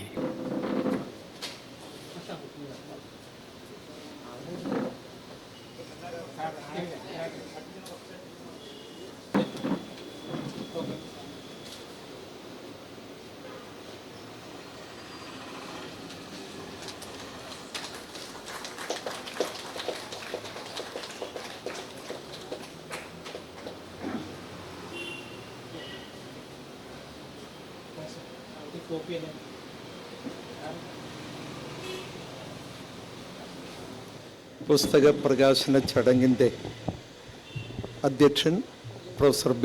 മുഹമ്മദ് അഹമ്മദ് മാഷ്, വേദിയിലുള്ള പുസ്തകം പരിചയപ്പെടുത്തുന്ന ശ്രീ ബാലകൃഷ്ണേട്ടൻ, വേദിയിലുള്ള ശ്രീ TKD മുഴപ്പിലങ്ങാട്, KC സുനിൽകുമാർ, പ്രകാശ് വാടിക്കൽ, ഹീര നെട്ടൂർ, ശ്രീ പ്രദീപ് നെട്ടൂർ, അവരുടെ സഹോദരിമാർ എല്ലാവരും, സഹോദരന്മാരും 4 പേര് ഇവിടെ, 3 പേര് ഇവിടെ ഹാജരായിട്ടുണ്ട്. സന്തോഷം. ആദ്യമായി ഇങ്ങനെയൊരു അവസരം കിട്ടിയതിനുള്ള നന്ദി ഞാൻ രേഖപ്പെടുത്തുകയാണ്. കാരണം അത്രയും പ്രധാനപ്പെട്ട ഒരു എഴുത്തുകാരൻ്റെ അല്ലെങ്കിൽ സമാഹാരം ഇന്ന് പ്രകാശിപ്പിക്കാൻ അവസരം കിട്ടിയതിന് അതിന് ഞാൻ പ്രൊഫസർ B. മുഹമ്മദ് അഹമ്മദ് സാറിനോടും ബാലകൃഷ്ണനോടും അതോടൊപ്പം തന്നെ ഇത് നെട്ടൂർ കുടുംബാംഗങ്ങളോടുള്ള ഒരു സ്നേഹം ഞാൻ ആദ്യം ഇവിടെ രേഖപ്പെടുത്തുകയാണ്. ആദ്യമായി ഈ പുസ്തകം പ്രകാശനം ചെയ്തതായി ഔപചാരികമായി അറിയിക്കുകയാണ്. നിങ്ങളെല്ലാവരും ഇത് വായിക്കും എന്ന് ഞാൻ ഉറപ്പിക്കുകയാണ്. കാരണം ഒരു പുതിയ പുസ്തകം കിട്ടിക്കഴിഞ്ഞാൽ നമുക്കൊരു ക്യൂരിയോസിറ്റി ഉണ്ടാവും. ഈ പുസ്തകം ഇന്നലെ രാത്രിയാണ് മുഹമ്മദ് അഹമ്മദ് മാഷ് എനിക്ക് തന്നത്. ഞാൻ ഏകദേശം വായിച്ചു സർ, ഏകദേശം വായിച്ചു, മുഴുവനല്ല. കാരണം കഴിഞ്ഞ ആഴ്ചയാണ് മാഷ് മറ്റൊരു പുസ്തകം തന്നത്. അത് സമയം പബ്ലിഷേഴ്സിൻ്റെ KM രാഘവൻ നമ്പ്യാരുടെ നാടകവുമായി ബന്ധപ്പെട്ടതാണ്. അത് മുഴുവൻ വായിച്ചു കേട്ടോ. ഇപ്പോൾ മാഷ് സമയത്തിൻ്റെ പുതിയ പുസ്തകങ്ങളൊക്കെ തരലുണ്ട്, അത് വായിക്കലും ഉണ്ട്. അപ്പോൾ ഇതിൻ്റെ പിന്നിൽ വലിയൊരു അധ്വാനം, നിധി പോലെ സൂക്ഷിച്ച ഈ വിവരങ്ങളൊക്കെ ഉണ്ടല്ലോ, വളരെ നാൾ സൂക്ഷിച്ച അതൊക്കെ സമാഹരിച്ച് പ്രകാശനം ചെയ്യത്തക്ക രീതിയിലേക്ക് മാറ്റുക, അതിൻ്റെ പിന്നിലും വലിയൊരു അധ്വാനമുണ്ട്. ഇവിടെ സ്വാഗത ഭാഷണത്തിൽ അവർ ആ കാര്യമെല്ലാം വിശദമായി പറഞ്ഞിട്ടുണ്ട്. നെട്ടൂർ പി ദാമോദരനെ കുറിച്ച് എൻ്റെ മനസ്സിലേക്ക് ആദ്യം ഓടി വന്നത് ഇവിടെ പരാമർശിക്കപ്പെട്ടതുപോലെ നെട്ടൂർ കമ്മീഷനെ പറ്റി. അതാണല്ലോ നമ്മളെപ്പോഴും പ്രസംഗത്തിലൊക്കെ നിയമസഭയിലും മറ്റ് കാര്യങ്ങളിലൊക്കെ പ്രസംഗത്തിൽ വരുമ്പോൾ നെട്ടൂർ കമ്മീഷൻ റിപ്പോർട്ടിനെ കുറിച്ചാണ് ഇങ്ങനെ പറഞ്ഞുകൊണ്ട് നിൽക്കൽ. അപ്പോൾ അങ്ങനെ നമുക്കറിയാം, നമ്മുടെ തലശ്ശേരിക്കാരനാണ്, പിന്നെ പത്രപ്രവർത്തകനാണ്, സർവോപരി പാർലമെന്റ് അംഗം, ആ നിലയിൽ കൂടി ഞങ്ങളൊക്കെ അറിയുന്ന പ്രധാനപ്പെട്ട ഒരു വ്യക്തി അന്ന് നടത്തിയിട്ടുള്ള ഈ എഴുത്തുകളും ഇതിൻ്റെ സമാഹാരം നേരത്തെ തന്നെ പ്രസിദ്ധീകരിക്കപ്പെട്ട പുസ്തകങ്ങളുണ്ട്. ഈ സഞ്ചാര സാഹിത്യത്തെക്കുറിച്ച് ഓർമ്മിക്കുമ്പോൾ, ഞാനിങ്ങനെ ഇത് വായിച്ചുകൊണ്ടിരിക്കുമ്പോൾ പാർലമെന്റേറിയനായിട്ടുള്ള ഒരാളുടെ സഞ്ചാര സാഹിത്യത്തെക്കുറിച്ച് ഓർമ്മിക്കുമ്പോൾ എനിക്ക് ആദ്യം പേര് ഓർമ്മ വന്നത് നമ്മുടെ എസ്.കെ. പൊറ്റക്കാടാണ്. ഇപ്പോൾ ഭാഗ്യവശാൽ അല്ലേ, അവരും ഒരു പാർലമെന്റ് അംഗമായിരുന്നു. താൻ കണ്ടിട്ടുള്ള കാര്യങ്ങൾക്ക് ഇപ്പം മലയാള സാഹിത്യത്തിലാണെങ്കിൽ സഞ്ചാര സാഹിത്യത്തെ ഇത്രയധികം കോൺട്രിബ്യൂട്ട് ചെയ്തിട്ടുള്ള എസ്.കെ. പൊറ്റക്കാടിൻ്റെ അത് വായിച്ചുകൊണ്ടാണല്ലോ മലയാളി സഞ്ചാര സാഹിത്യത്തെക്കുറിച്ച് കൂടുതൽ അറിയുന്നത്. ഞാൻ ഈ പുസ്തകത്തിലൂടെ കടന്നു പോകുമ്പോൾ ബാലകൃഷ്ണേട്ടൻ വിശദമായിട്ട് അതിനെ പരിചയപ്പെടുത്തും. എന്നാൽ ചില ഭാഗങ്ങൾ എൻ്റെ ഓർമ്മയിലേക്ക് വന്നിട്ടുള്ള കാര്യങ്ങൾ അത് പ്രത്യേകിച്ചും മണിപ്പൂരിനെ കുറിച്ചാണ്. മണിപ്പൂർ സമീപകാലത്ത് കഴിഞ്ഞ 2-3 വർഷമായി നിരന്തരം ചർച്ച ചെയ്യപ്പെടുന്ന ഒരു ഭാഗമുണ്ട്. അത് അവിടുത്തെ കുക്കികളും മെയ്ത്തികളും അവർ തമ്മിലുള്ള ഏറ്റുമുട്ടലിൻ്റെ കാര്യം, അതോടൊപ്പം തന്നെ അവിടുത്തെ മറ്റു കാര്യങ്ങളെക്കുറിച്ചൊക്കെ പറയുന്നുണ്ട്. അങ്ങനെ വായിച്ചു കൊണ്ടിരിക്കുമ്പോൾ ഓർമ്മയിൽ വരുന്ന ഒരു പേരാണ് ചുരാചന്ദ്പൂർ. ആ ചുരാചന്ദ്പൂരിനെ പറ്റിയൊക്കെ വിശദമായി അച്ഛൻ ഇവിടെ ഇതിൻ്റെ അകത്ത് രേഖപ്പെടുത്തി മറ്റു കാര്യങ്ങളൊക്കെ പറഞ്ഞിട്ടുണ്ട്. അപ്പോൾ നമ്മൾ സഞ്ചാര സാഹിത്യം വായിക്കുമ്പോൾ അത് മാത്രമല്ല, കൈലാസത്തെ പറ്റി, മാനസ സരോവറിനെ പറ്റി, നർമ്മദയുടെ മറ്റു കാര്യങ്ങളെക്കുറിച്ച്, അപ്പോൾ പുസ്തകം വിശദമായി മനസ്സിരുത്തി വായിക്കാൻ കുറച്ച് സമയമെടുക്കുന്നുണ്ട്. ഏതായാലും ഒരു 200 പേജ് വായിക്കാൻ എനിക്കൊരു 2-2.5 ദിവസം കൊണ്ട് അത്രേ വേണ്ടു. ആ ദിവസം കൊണ്ട് ഇത്രയും പേജുള്ള പുസ്തകങ്ങൾ വായിക്കാറുണ്ട്. അപ്പോൾ ഇത് കമ്പോട് വായിക്കാനുള്ള അവസരം കിട്ടിയില്ലെങ്കിലും വായിച്ചുകൊണ്ട് അതിൻ്റെ ഉള്ളടക്കത്തെപ്പറ്റി കുറേയൊക്കെ മനസ്സിലാക്കാനും സന്തോഷിക്കാനും കഴിഞ്ഞു എന്നുള്ളതാണ് എനിക്ക് ഇത് സംബന്ധിച്ച് പറയാനുള്ളത്. ഇപ്പോൾ സഞ്ചാര സാഹിത്യം വായിക്കുമ്പോൾ നമ്മളൊരു ലോകത്ത് സഞ്ചരിച്ച് അല്ലെങ്കിൽ ആ പ്രദേശത്ത് സഞ്ചരിച്ചതിൻ്റെ ഒരു അനുഭൂതി ഉണ്ടാവുന്നു എന്നുള്ളതാണല്ലോ അതിൻ്റെ ഏറ്റവും പ്രധാനപ്പെട്ട കാര്യം. അപ്പോൾ ഈ യാത്രകളിലൂടെ, പ്രത്യേകിച്ച് അദ്ദേഹം പാർലമെന്റ് അംഗമായിരുന്ന ഘട്ടത്തിൽ നടത്തിയിട്ടുള്ള യാത്രകൾ, അതിൻ്റെ ഭാഗമായി രേഖപ്പെടുത്തിയിട്ടുള്ള വിവരങ്ങൾ, അതൊക്കെയാണ് ഈ സമാഹാരത്തിലൂടെ വന്നിട്ടുള്ളത്. സവിശേഷതകളുടെ നാടുകളിലൂടെ സവിസ്തരമായി അത് പ്രതിപാദിച്ചിട്ടുണ്ട്. എന്തിനു വേണ്ടിയാണ് നമ്മളിത് വായിക്കുന്നത്? പുസ്തകം എന്തിനു വേണ്ടി വായിക്കുന്നു? ഇപ്പം നമ്മുടെ ഇതിനു മുമ്പേ ഉള്ള പോപ്പിൻ്റെ ഒരു വാക്കുകളാണ് ഞാനിപ്പോൾ ഓർമ്മിക്കുന്നത്. പോപ്പ് ഫ്രാൻസിസ് മാർപ്പാപ്പ അദ്ദേഹം വിശ്വാസികളോട് പറഞ്ഞ ഒരു കാര്യമുണ്ട്, ഞങ്ങളെപ്പോഴും പറഞ്ഞുകൊണ്ടിരിക്കുന്ന കാര്യമാണ്. അദ്ദേഹം പറഞ്ഞത്, നിങ്ങൾ സങ്കടം വരുമ്പോൾ നിങ്ങൾ പ്രാർത്ഥിച്ചോളൂ, പക്ഷെ പ്രാർത്ഥിക്കുന്നതിൻ്റെ കൂടെ നല്ല കഥകളും നല്ല നോവലുകളും വായിക്കണം. എന്തിനു വേണ്ടി എന്നറിയത്? അത് നിങ്ങൾക്ക് ആന്തരികമായി മാറ്റമുണ്ടാക്കും, നിങ്ങൾക്ക് സഹജീവി ബന്ധമുണ്ടാക്കും. ഇങ്ങനെയൊക്കെയാണ് മാർപ്പാപ്പ തൻ്റെ വിശ്വാസികളോട് പറഞ്ഞിട്ടുള്ളത്. ദൈവവിശ്വാസികളോട് പറഞ്ഞ് നിങ്ങൾ ദൈവത്തെ പ്രാർത്ഥിക്കുക മാത്രമല്ല ചെയ്യേണ്ടത്, ഇങ്ങനെയും കൂടി ചെയ്യണം. അപ്പോൾ പുസ്തകം വായിക്കുമ്പോൾ അല്ലെങ്കിൽ ഇത്തരം കാര്യങ്ങളൊക്കെ നമ്മളെ ഒരു പുതിയ ലോകത്തേക്കാണ് എത്തിക്കുന്നത്. നമ്മൾ ലോകമാകെ സഞ്ചരിച്ചതുപോലെ, അല്ലെങ്കിൽ ഇതിൻ്റെ ഉള്ളടക്കത്തിലൂടെ നമ്മൾ കിട്ടിയ ആ ലോകത്തേക്ക് നമ്മൾ പോയതായും അത് നമ്മുടെ മനസ്സിലുണ്ടാക്കുന്ന സന്തോഷം, ആ നിലയിൽ ഇതിൻ്റെ ഉള്ളടക്കത്തെ നമ്മൾ വളരെ സൂക്ഷ്മതയോടുകൂടി അത് വായിക്കണം, എല്ലാവരും വായിക്കണം. രണ്ടാമത്തെ കാര്യം എനിക്ക് പറയാനുള്ളത്, ഇത് സംബന്ധിച്ച് ഒരു പുസ്തക ചർച്ച നമുക്ക് കണ്ണൂരിൽ തന്നെ സംഘടിപ്പിക്കാം. പക്ഷേ ഞാൻ പറയുന്നത്, ഞങ്ങളിവിടെ ജില്ലാ ആസ്ഥാനത്ത് ഒരു 36,000 പുസ്തകങ്ങളുള്ള സെൻട്രൽ ലൈബ്രറി ഉണ്ട്. മാഷയ്ക്ക് ബാലകൃഷ്ണനും മുഹമ്മദ് മാഷയ്ക്ക് അവിടെ വന്ന് പുസ്തക അവതരണം നടത്തലും ചർച്ച നടക്കുകയൊക്കെയാണ്. ഞാൻ പറയുന്നത്, നമ്മുടെ കണ്ണൂരിൽ തന്നെ വായിക്കുന്നവരുടെ വലിയൊരു ഗ്രൂപ്പുണ്ട്. നമുക്ക് അവിടെ ഇരിക്കുന്ന ഇവരൊക്കെ ഉണ്ട്. അപ്പൊ ഈ പുസ്തകം നമുക്ക് സമീപ ഭാവിയിൽ തന്നെ കണ്ണൂരിൽ ഇതിന്റെ അവതരണത്തിന്റെ ഒരു വേദി ഒരുക്കാൻ ഞാൻ തയ്യാറാണെന്നാണ് എനിക്ക് പറയാനുള്ളത്. അപ്പോൾ അതിൽ ബാലകൃഷ്ണനും മുഹമ്മദ് അഹമ്മദ് മാഷും മുൻകൈ എടുത്തു കഴിഞ്ഞാൽ നമുക്കത് കണ്ണൂരിൽ വെച്ച് തന്നെ ഈ ഒരു നമ്മുടെ വായനക്കാരെ ലോകത്തിലേക്ക് ഈ പുസ്തകം പരിചയപ്പെടുത്തുക. കാരണം ഒരു പുസ്തകം ഇറങ്ങിക്കഴിഞ്ഞാൽ അതിൻ്റെ പിന്നിലുള്ള ഒരു എഫർട്ട് ഉണ്ടല്ലോ, അതൊരു വലിയ എഫർട്ടാണ്. അത് വായനക്കാരുടെ കയ്യിലേക്ക് എത്തി അവർ വായിക്കുമ്പോഴാണ് അത് പൂർണ്ണതയിലേക്ക് എത്തുന്നത്. വായനയെക്കുറിച്ച് ഒരുപാട് വിമർശനങ്ങളുണ്ട്. അപ്പോൾ പലരും പറയാറുണ്ട് പുസ്തകം വായിക്കുന്നത് കുറവാണ് എന്ന് പറയുന്നവരുണ്ട്. ആ വിമർശനത്തെ ഞങ്ങൾ ഉൾക്കൊള്ളുന്നു. പക്ഷെ ഞങ്ങൾ അതിനെ പോസിറ്റീവായി എടുത്തുകൊണ്ട് കൂടുതൽ ആളുകളിലേക്ക് പുസ്തകം എത്തിക്കുക, പുസ്തകം വായിപ്പിക്കുക, ഈ പണിയായിപ്പം ഞങ്ങൾ ചെയ്യുന്നത്. കണ്ണൂരിൽ കേരളത്തിലെ ഏറ്റവും അധികം അഫിലിയേറ്റഡ് ലൈബ്രറി ഇപ്പോൾ 1204 അഫിലിയേറ്റഡ് ലൈബ്രറികളുണ്ട്. കേരളത്തിൽ ആകെ 10,000-ൽ താഴെയാണ്. അതിൻ്റെ ഏറ്റവും വലിയൊരു ഭാഗം 1204. ഞങ്ങളിപ്പോൾ എന്താ ചെയ്യലെന്നറിയോ, വായിപ്പിക്കുന്നതിന് വേണ്ടിയുള്ള പുതിയ കാര്യങ്ങൾ. ഇപ്പോൾ നമ്മൾ ഈ ഒരാഴ്ച മുമ്പേ നടത്തിയിട്ടുള്ള ഒരു പ്രധാനപ്പെട്ട പ്രവർത്തനങ്ങൾ ഞാൻ നിങ്ങളുടെ ശ്രദ്ധയിലേക്ക് കൊണ്ടുവരലാണ്. ഞങ്ങളവിടെ വനിതകളുടെ വായന വർദ്ധിപ്പിക്കുന്നതിന് വേണ്ടി എന്ത് ചെയ്യാൻ വേണ്ടി പറ്റും. അപ്പം ഞങ്ങളതിൽ ഓരോ വായനശാലയിൽ നിന്നും നിർദ്ദേശിക്കപ്പെട്ട പ്രകാരം 1200 വായനശാല അല്ലെങ്കിൽ വനിതാവേദി പ്രവർത്തകർക്ക് 16 കേന്ദ്രങ്ങളിൽ വെച്ച് പരിശീലനം കൊടുത്തു.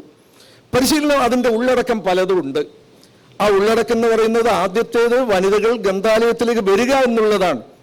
അങ്ങനെ തുടർച്ചയായി അവർ വരണമെന്ന് പറയുമ്പോൾ അവർക്ക് ആകർഷകമാവുന്ന എന്തെങ്കിലും ഒരു ഘടകം വായനശാലയിൽ ഉണ്ടാവണം.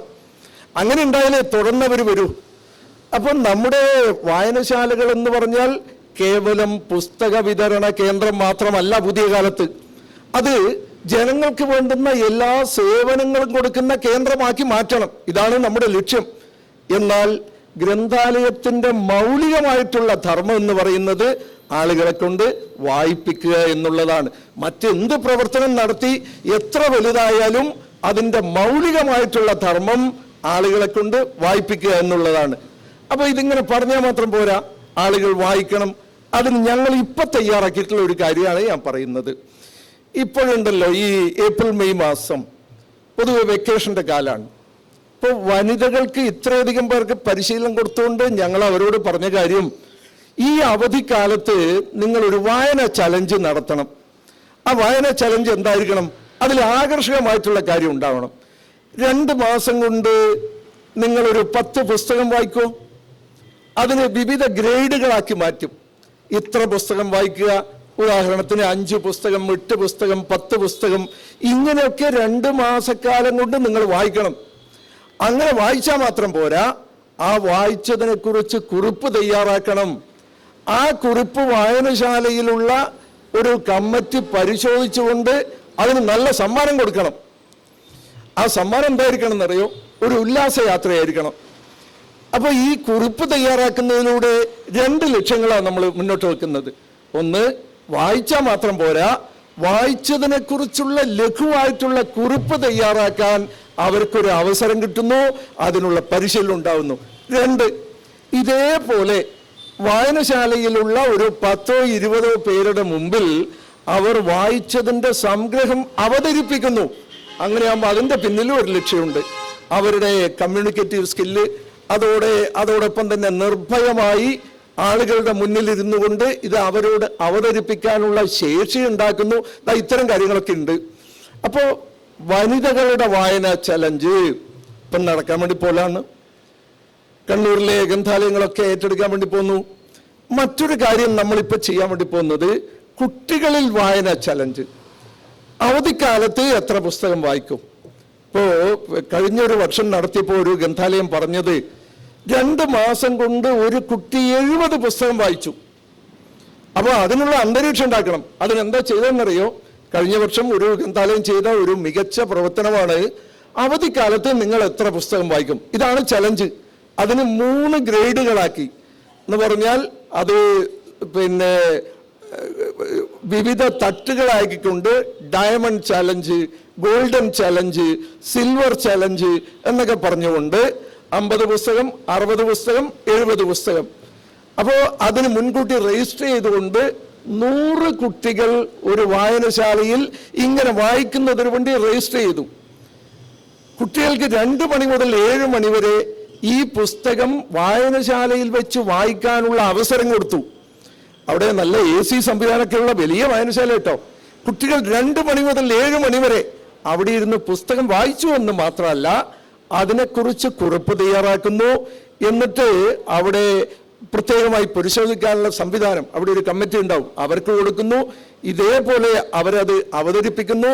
അത് കഴിഞ്ഞ് ഏറ്റവും മേലെ എത്തിയിട്ടുള്ള വിഭാഗത്തെ അവർ കൊണ്ടുപോയത് വിസ്മയ പാർക്കിലേക്ക് ഒരു 1 ഡേ ടൂറായിരുന്നു.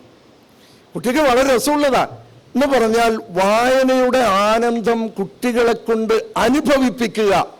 നമ്മൾ കുട്ടികളോട് വായിച്ചാൽ മാത്രം വായിക്കണം വായിക്കണം എന്ന് പറയൽ മാത്രമല്ല, അത് വായനയിലൂടെ കിട്ടുന്ന ഒരു ആനന്ദം ഉണ്ടല്ലോ, ആ ആനന്ദം കുട്ടികളെ കൊണ്ട് അനുഭവിപ്പിക്കലാണ്. മറ്റാരെങ്കിലും കമ്പൽ ചെയ്തുകൊണ്ട് വായിക്കണം വായിക്കണം എന്ന് പറയലല്ല, ആ വായനയുടെ ആനന്ദത്തിലേക്ക് കുട്ടിയെ കൈപിടിച്ച് നടത്തുക എന്നുള്ളതാണ് പ്രധാനപ്പെട്ട കാര്യം. കഴിഞ്ഞ കൊല്ലം നടന്നു. ഈ വർഷം അതിൻ്റെ തുടർച്ചയായി കുട്ടികൾ ഓടി വരലാണ്. ഇങ്ങനെ പുതിയ പുസ്തകം പ്രസിദ്ധീകരിക്കുക മാത്രമല്ല, അത് വായനക്കാരുടെ കയ്യിലേക്ക് എത്തിക്കലും വായിപ്പിക്കലും നമ്മുടെ പ്രധാനപ്പെട്ട ചുമതലയാണെന്നാണ് ഞങ്ങൾ കരുതുന്നത്. അതിനൊത്ത രീതിയിലുള്ള നിരവധി പരിപാടികൾ നമ്മൾ നടത്തിക്കൊണ്ടിരിക്കുകയാണ്. അപ്പോൾ വായനക്കാരുടെ എണ്ണം കുറയുന്നു എന്ന് പറയുമ്പോൾ ഞാനത് അത്ര പെട്ടെന്ന് അംഗീകരിക്കില്ല. കാരണം ജില്ലയിലെ ഓരോ വായനശാലയിലും നടക്കുന്ന അതിൻ്റെ എത്ര ഇഷ്യൂ നടക്കുന്നു, എങ്ങനെയൊക്കെയാണ് നടക്കുന്നത്. ഏതായാലും ഞാൻ വലിയ ആത്മവിശ്വാസത്തോടു കൂടിയാണ് ഇതിനെ സമീപിക്കുന്നത്. വായനക്കാരുണ്ട്, അപ്പോൾ വായനക്കാരിലേക്ക് പുതിയ പുസ്തകം എത്തിക്കുക, അത് അവതരിപ്പിക്കുക, അതിൻ്റെ ഉള്ളടക്കം ചർച്ച ചെയ്യുക. ഇങ്ങനെ വായിക്കുന്ന, ചിന്തിക്കുന്ന ഒരു സമൂഹത്തെ രൂപപ്പെടുത്തുക എന്നുള്ള കൃത്യമായ ഒരു ലക്ഷ്യത്തോടു കൂടിയാണ് ലൈബ്രറി കൗൺസിൽ പ്രവർത്തിച്ചുകൊണ്ടിരിക്കുന്നത്. അതിന് നിരന്തരമായ ഇത്തരം പ്രവർത്തനങ്ങൾ സംഘടിപ്പിച്ചുകൊണ്ടാണ് നമ്മൾ ആ കാര്യങ്ങളൊക്കെ ചെയ്യുന്നത്. ഞാൻ ഒന്നുകൂടി അഭ്യർത്ഥിക്കുകയാണ്, ഈ പുസ്തകം കൂടുതൽ പേർ വായിക്കുക, ഇതിൻ്റെ ഉള്ളടക്കം മനസ്സിലാക്കിക്കൊണ്ട് ഇത് ചർച്ചയ്ക്ക് വിധേയമാക്കുക. അതിനാവശ്യമായിട്ടുള്ള തയ്യാറെടുപ്പ് നിങ്ങളുടെ ഭാഗത്തുനിന്നും ഉണ്ടാവും, എൻ്റെ ഭാഗത്തുനിന്നും എളിയ രീതിയിലുള്ള ഒരു ശ്രമം എൻ്റെ ഭാഗത്തുനിന്നുണ്ടാവും. ഇത് പുസ്തക രൂപത്തിലാക്കിയിട്ടുള്ളത് നെട്ടൂർ പി ദാമോദരൻ, അദ്ദേഹത്തിൻ്റെ മകൻ ശ്രീ പ്രദീപ് നെട്ടൂരാണ്.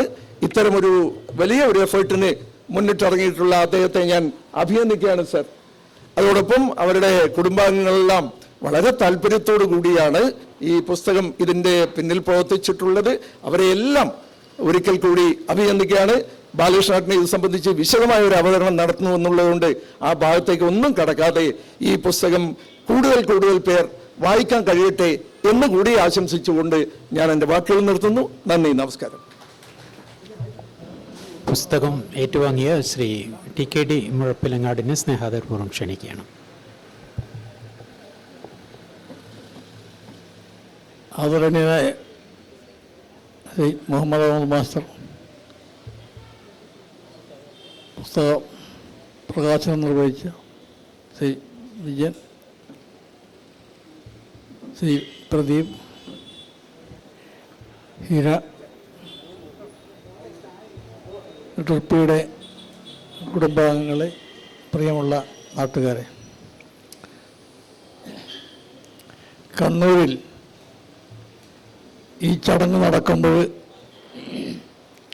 ഞാൻ ആലോചിച്ചത് നെട്ടൂർപ്പിയെ തലശ്ശേരിക്കാർ വിശേഷിപ്പിച്ച ഒരു വാചകത്തെ പറ്റിയാണ്. കേരള സംസ്ഥാനം രൂപീകരിച്ച് അതിൽ ജില്ലകൾ വിഭജിച്ച് കണ്ണൂർ ജില്ലയുടെ തലസ്ഥാനം എവിടെ വേണം എന്ന് ആലോചനയുണ്ടായപ്പോൾ തലശ്ശേരിയിൽ വേണം ജില്ലയുടെ ആസ്ഥാനം എന്ന് തലശ്ശേരിക്കാർ പറഞ്ഞു. സബ് കളക്ടർ ഓഫീസ് തലശ്ശേരിയിലായിരുന്നു. അതിൻ്റെ സൗകര്യങ്ങളൊക്കെയുണ്ട്. അതുകൊണ്ട് കണ്ണൂർ ജില്ലയുടെ തലസ്ഥാനം തലശ്ശേരിയിലായിരിക്കണം എന്നാണ് തലശ്ശേരിയിലെ ആളുകൾ പറഞ്ഞത്. അന്ന് പാർലമെൻറ്റ് അംഗമായിരുന്ന നെട്ടൂർ പി ദാമോദരൻ ഇതിൻ്റെ തീരുമാനമെടുക്കുന്ന സമിതിയിലും ഔദ്യോഗിക രീതികളിലൊക്കെ ഇടപെടുന്ന സമയമാണ്. കണ്ണൂർ ജില്ലയുടെ തലസ്ഥാനം കണ്ണൂരിലായിരിക്കണം എന്ന് നെട്ടൂർ പി ദാമോദരൻ ശുപാർശ ചെയ്യുന്നു. MP എന്ന നിലയിൽ ആ ശുപാർശ അംഗീകരിക്കുകയും ചെയ്യുന്നു. അതോടുകൂടി തലശ്ശേരിക്കാരായ രാഷ്ട്രീയ പ്രവർത്തകന്മാരുടെ ശത്രുത നെട്ടൂർ പി ദാമോദരനെ ബാധിക്കുന്നു. അത് രാഷ്ട്രീയമായും പിന്നീടുള്ള തെരഞ്ഞെടുപ്പിലും പ്രതികൂലമായി അനുഭവപ്പെടുകയാണ് ചെയ്തത്. അതുമാത്രമല്ല, ചില ചുമരുകളിൽ തലസ്ഥാനം മുക്കി നെട്ടൂർ പി ദാമോദരന് സീറ്റില്ല എന്ന് എഴുതി വെക്കുക കൂടി ചെയ്തു. തലശ്ശേരിയിലെ പല ചുമരുകളിലും കാവിയിൽ ഈ എഴുത്ത് വായിക്കാൻ കഴിഞ്ഞിട്ടുള്ള ഒരാളാണ് ഞാൻ. ഇതേപ്പറ്റി നെട്ടൂർ പിയുമായി വ്യക്തിപരമായി അടുത്ത ബന്ധം സ്ഥാപിക്കാൻ കഴിഞ്ഞ ഒരാളാണ് ഞാൻ. നെട്ടൂർ പിയുടെ ഇല്ലിക്കുന്നിലുള്ള വീടും എൻ്റെ ഭാര്യ വീടും ഏതാണ്ട് അടുത്തടുത്തായിരുന്നു. അതുകൊണ്ട് അവിടെ പോകുന്ന എല്ലാ അവസരങ്ങളിലും അവിടെ നെട്ടൂർ പിയുടെ വീട്ടിൽ കയറി സംസാരിച്ചിട്ടാണ് പോകാറുള്ളത്. ഇങ്ങനൊരു കുടുംബ ബന്ധം പോലുള്ള ഒരു ബന്ധം അവിടെയുള്ള എല്ലാവരുമായി നിലനിർത്താൻ കഴിഞ്ഞിട്ടുണ്ട്. അത് കഴിഞ്ഞ് നെട്ടൂർ പിയുടെ പല യാത്രകളിലും കൂടെ പോകാനും അതോടൊപ്പം തന്നെ അത്തരം കാര്യങ്ങളിൽ ഇടപെടാനും ഒക്കെയുള്ള സ്വാതന്ത്ര്യവും എനിക്കുണ്ടായിരുന്നു. ഞാൻ പറഞ്ഞു വരുന്നത്, ഒരു തീരുമാനം എങ്ങനെയാണ് ഒരു വ്യക്തിയെ രാഷ്ട്രീയമായി പ്രതികൂലമായി ബാധിച്ചത് എന്ന് വ്യക്തമാക്കുന്നതിന് വേണ്ടിയാണ്. കണ്ണൂർ ജില്ലയുടെ തലസ്ഥാനം കണ്ണൂരിലായി മാറിയതുകൊണ്ട് രാഷ്ട്രീയമായി നെട്ടൂർ പി ദാമോദരൻ അവഗണിക്കപ്പെടുകയാണ് ചെയ്തത്. 57 തെരഞ്ഞെടുപ്പിൽ പരിഗണിക്കപ്പെട്ടില്ല. ഏതാണ്ട് ആ കാലത്താണ് ഞാൻ ഈ പറഞ്ഞ ചുമരെടുത്തുണ്ടാവുന്നത്. വ്യക്തിപരമായി നഷ്ടമുണ്ടായിട്ട് പോലും എന്തുകൊണ്ട് കണ്ണൂരിൽ തലസ്ഥാനം വേണം എന്ന് തീരുമാനിച്ചു എന്നുള്ളതിന് അദ്ദേഹത്തിൻ്റെതായ അനേക ന്യായങ്ങൾ പറയുകയുണ്ടായി. ഒന്ന്, സ്ഥല സൗകര്യത്തിൻ്റെ കാര്യം. തലശ്ശേരിയിൽ ഒരു ജില്ലാ തലസ്ഥാനത്തിന് ആവശ്യമായ സ്ഥല സൗകര്യം ഉണ്ടാവുക പ്രയാസമായിരിക്കും. കണ്ണൂരിലാണെങ്കിൽ വിശാലമായ സ്ഥലമാണ്, അവിടെ പല നിലയിലുള്ള സൗകര്യങ്ങളുണ്ട്. ഇതൊക്കെയായിരുന്നു അന്ന് പരിഗണിക്കപ്പെട്ടത്. ഈ അവസ്ഥയിൽ ഇന്നത്തെ ഈ മീറ്റിംഗ് കണ്ണൂരിൽ നടക്കുമ്പോൾ എനിക്ക് തോന്നിയത് ഇത് അദ്ദേഹത്തിനുള്ള കണ്ണൂരിൻ്റെ ആദരവായിട്ടാണ് എനിക്ക് തോന്നിയിട്ടുള്ളത്. ഈ പുസ്തക പ്രകാശന ചടങ്ങിൽ പുസ്തകത്തെ പറ്റി പറയാനുള്ള സമയമല്ല, നോക്കിയാൽ പോലും പറയാൻ പാടില്ല എന്ന അഭിപ്രായക്കാരനും കൂടിയാണ് ഞാൻ. പ്രസിദ്ധീകരിക്കപ്പെട്ട ഒരു പുസ്തകത്തെപ്പറ്റി വിശദമായി പറഞ്ഞു കഴിഞ്ഞാൽ പിന്നീട് ആ പുസ്തകം വായിക്കേണ്ട കാര്യമില്ല. അതുകൊണ്ട് അങ്ങനെ പറയാൻ പാടില്ല എന്നൊരഭിപ്രായം കൂടി എനിക്കുണ്ട്. ഈ ചടങ്ങിൽ പങ്കെടുക്കാനും ഈ പുസ്തകം സ്വീകരിക്കാനും കഴിഞ്ഞത് നെട്ടൂർ പി ദാമോദരനുമായി എനിക്കുള്ള വ്യക്തിപരമായ ബന്ധത്തിൻ്റെ കുടുംബത്തിൻ്റെ അംഗീകാരമായി ഞാൻ സ്വീകരിക്കുകയാണ്. ഈ സദസ്സിൽ പങ്കെടുക്കാൻ കഴിഞ്ഞതുകൊണ്ട് സന്തോഷം അറിയിച്ചുകൊണ്ട് ഞാൻ എൻ്റെ വാക്കുകൾ അവസാനിപ്പിക്കുന്നു. നമസ്തേ. സ്നേഹമുള്ളവരെ, അഭിവാദനങ്ങൾ. ഞാൻ നേരത്തെ സൂചിപ്പിച്ചതുപോലെ അധ്യക്ഷൻ എന്ന നിലയിൽ അധികം വാക്കുകൾ പറയാൻ ഞാൻ ഏതായാലും ഈ സമയം ഉപയോഗിക്കില്ല. പക്ഷേ ഒരു കാര്യം പറയാം. ഇവിടെ ഇരിക്കുന്ന നിങ്ങളെല്ലാവരും തന്നെ വാസ്തവത്തിൽ അതിൽ ഞാൻ ഉൾപ്പെടുമോ എന്ന് നിങ്ങൾ തീരുമാനിച്ചാൽ മതി. എല്ലാവരും തന്നെ അധ്യക്ഷ വേദിയിലാവട്ടെ സദസ്സിലായി ആവട്ടെ ഇരിക്കുന്ന എല്ലാവരും ലോകത്തിന് വേണ്ടപ്പെട്ടവരാണ്. എല്ലാവരും വിശ്വവിഖ്യാതരായ ജീനിയസുകളാണ് എന്നതിന് എന്നെ സംബന്ധിച്ചിടത്തോളം ഒരു സംശയവുമില്ല. ഞാനിത് പറയുമ്പോൾ നമുക്ക് ഇന്ന് ഈ പുസ്തകത്തിൻ്റെ നമ്മളെല്ലാവരും ഒരേ തറവാട്ടിലെ അംഗങ്ങളാണ്. നേരത്തെ ചൂണ്ടിക്കാണിച്ചതുപോലെ കേട്ടോ, നമ്മളെല്ലാവരും തന്നെ ഇപ്പോൾ ഒരേ തറവാട്ടിലാണ്.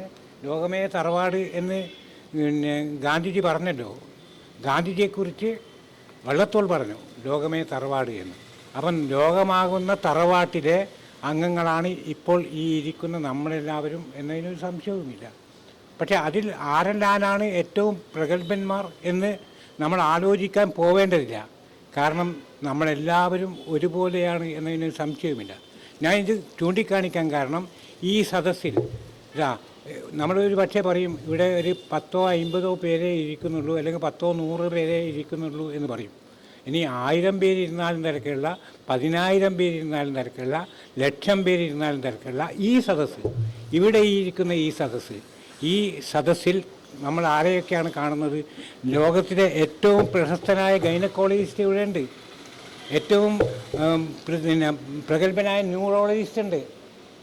സീരിയസ് സാർ, നമ്മുടെ ഈ പുസ്തകം എഴുതിയ നമ്മുടെ പ്രിയപ്പെട്ട പ്രദീപ് സാറിന് അറിയാം. ഇവിടെ ഇരിക്കുന്നവരെ പറ്റി ഓരോരുത്തരെ പറ്റിയും അറിയാം, ഇല്ലേ? അറിയാം.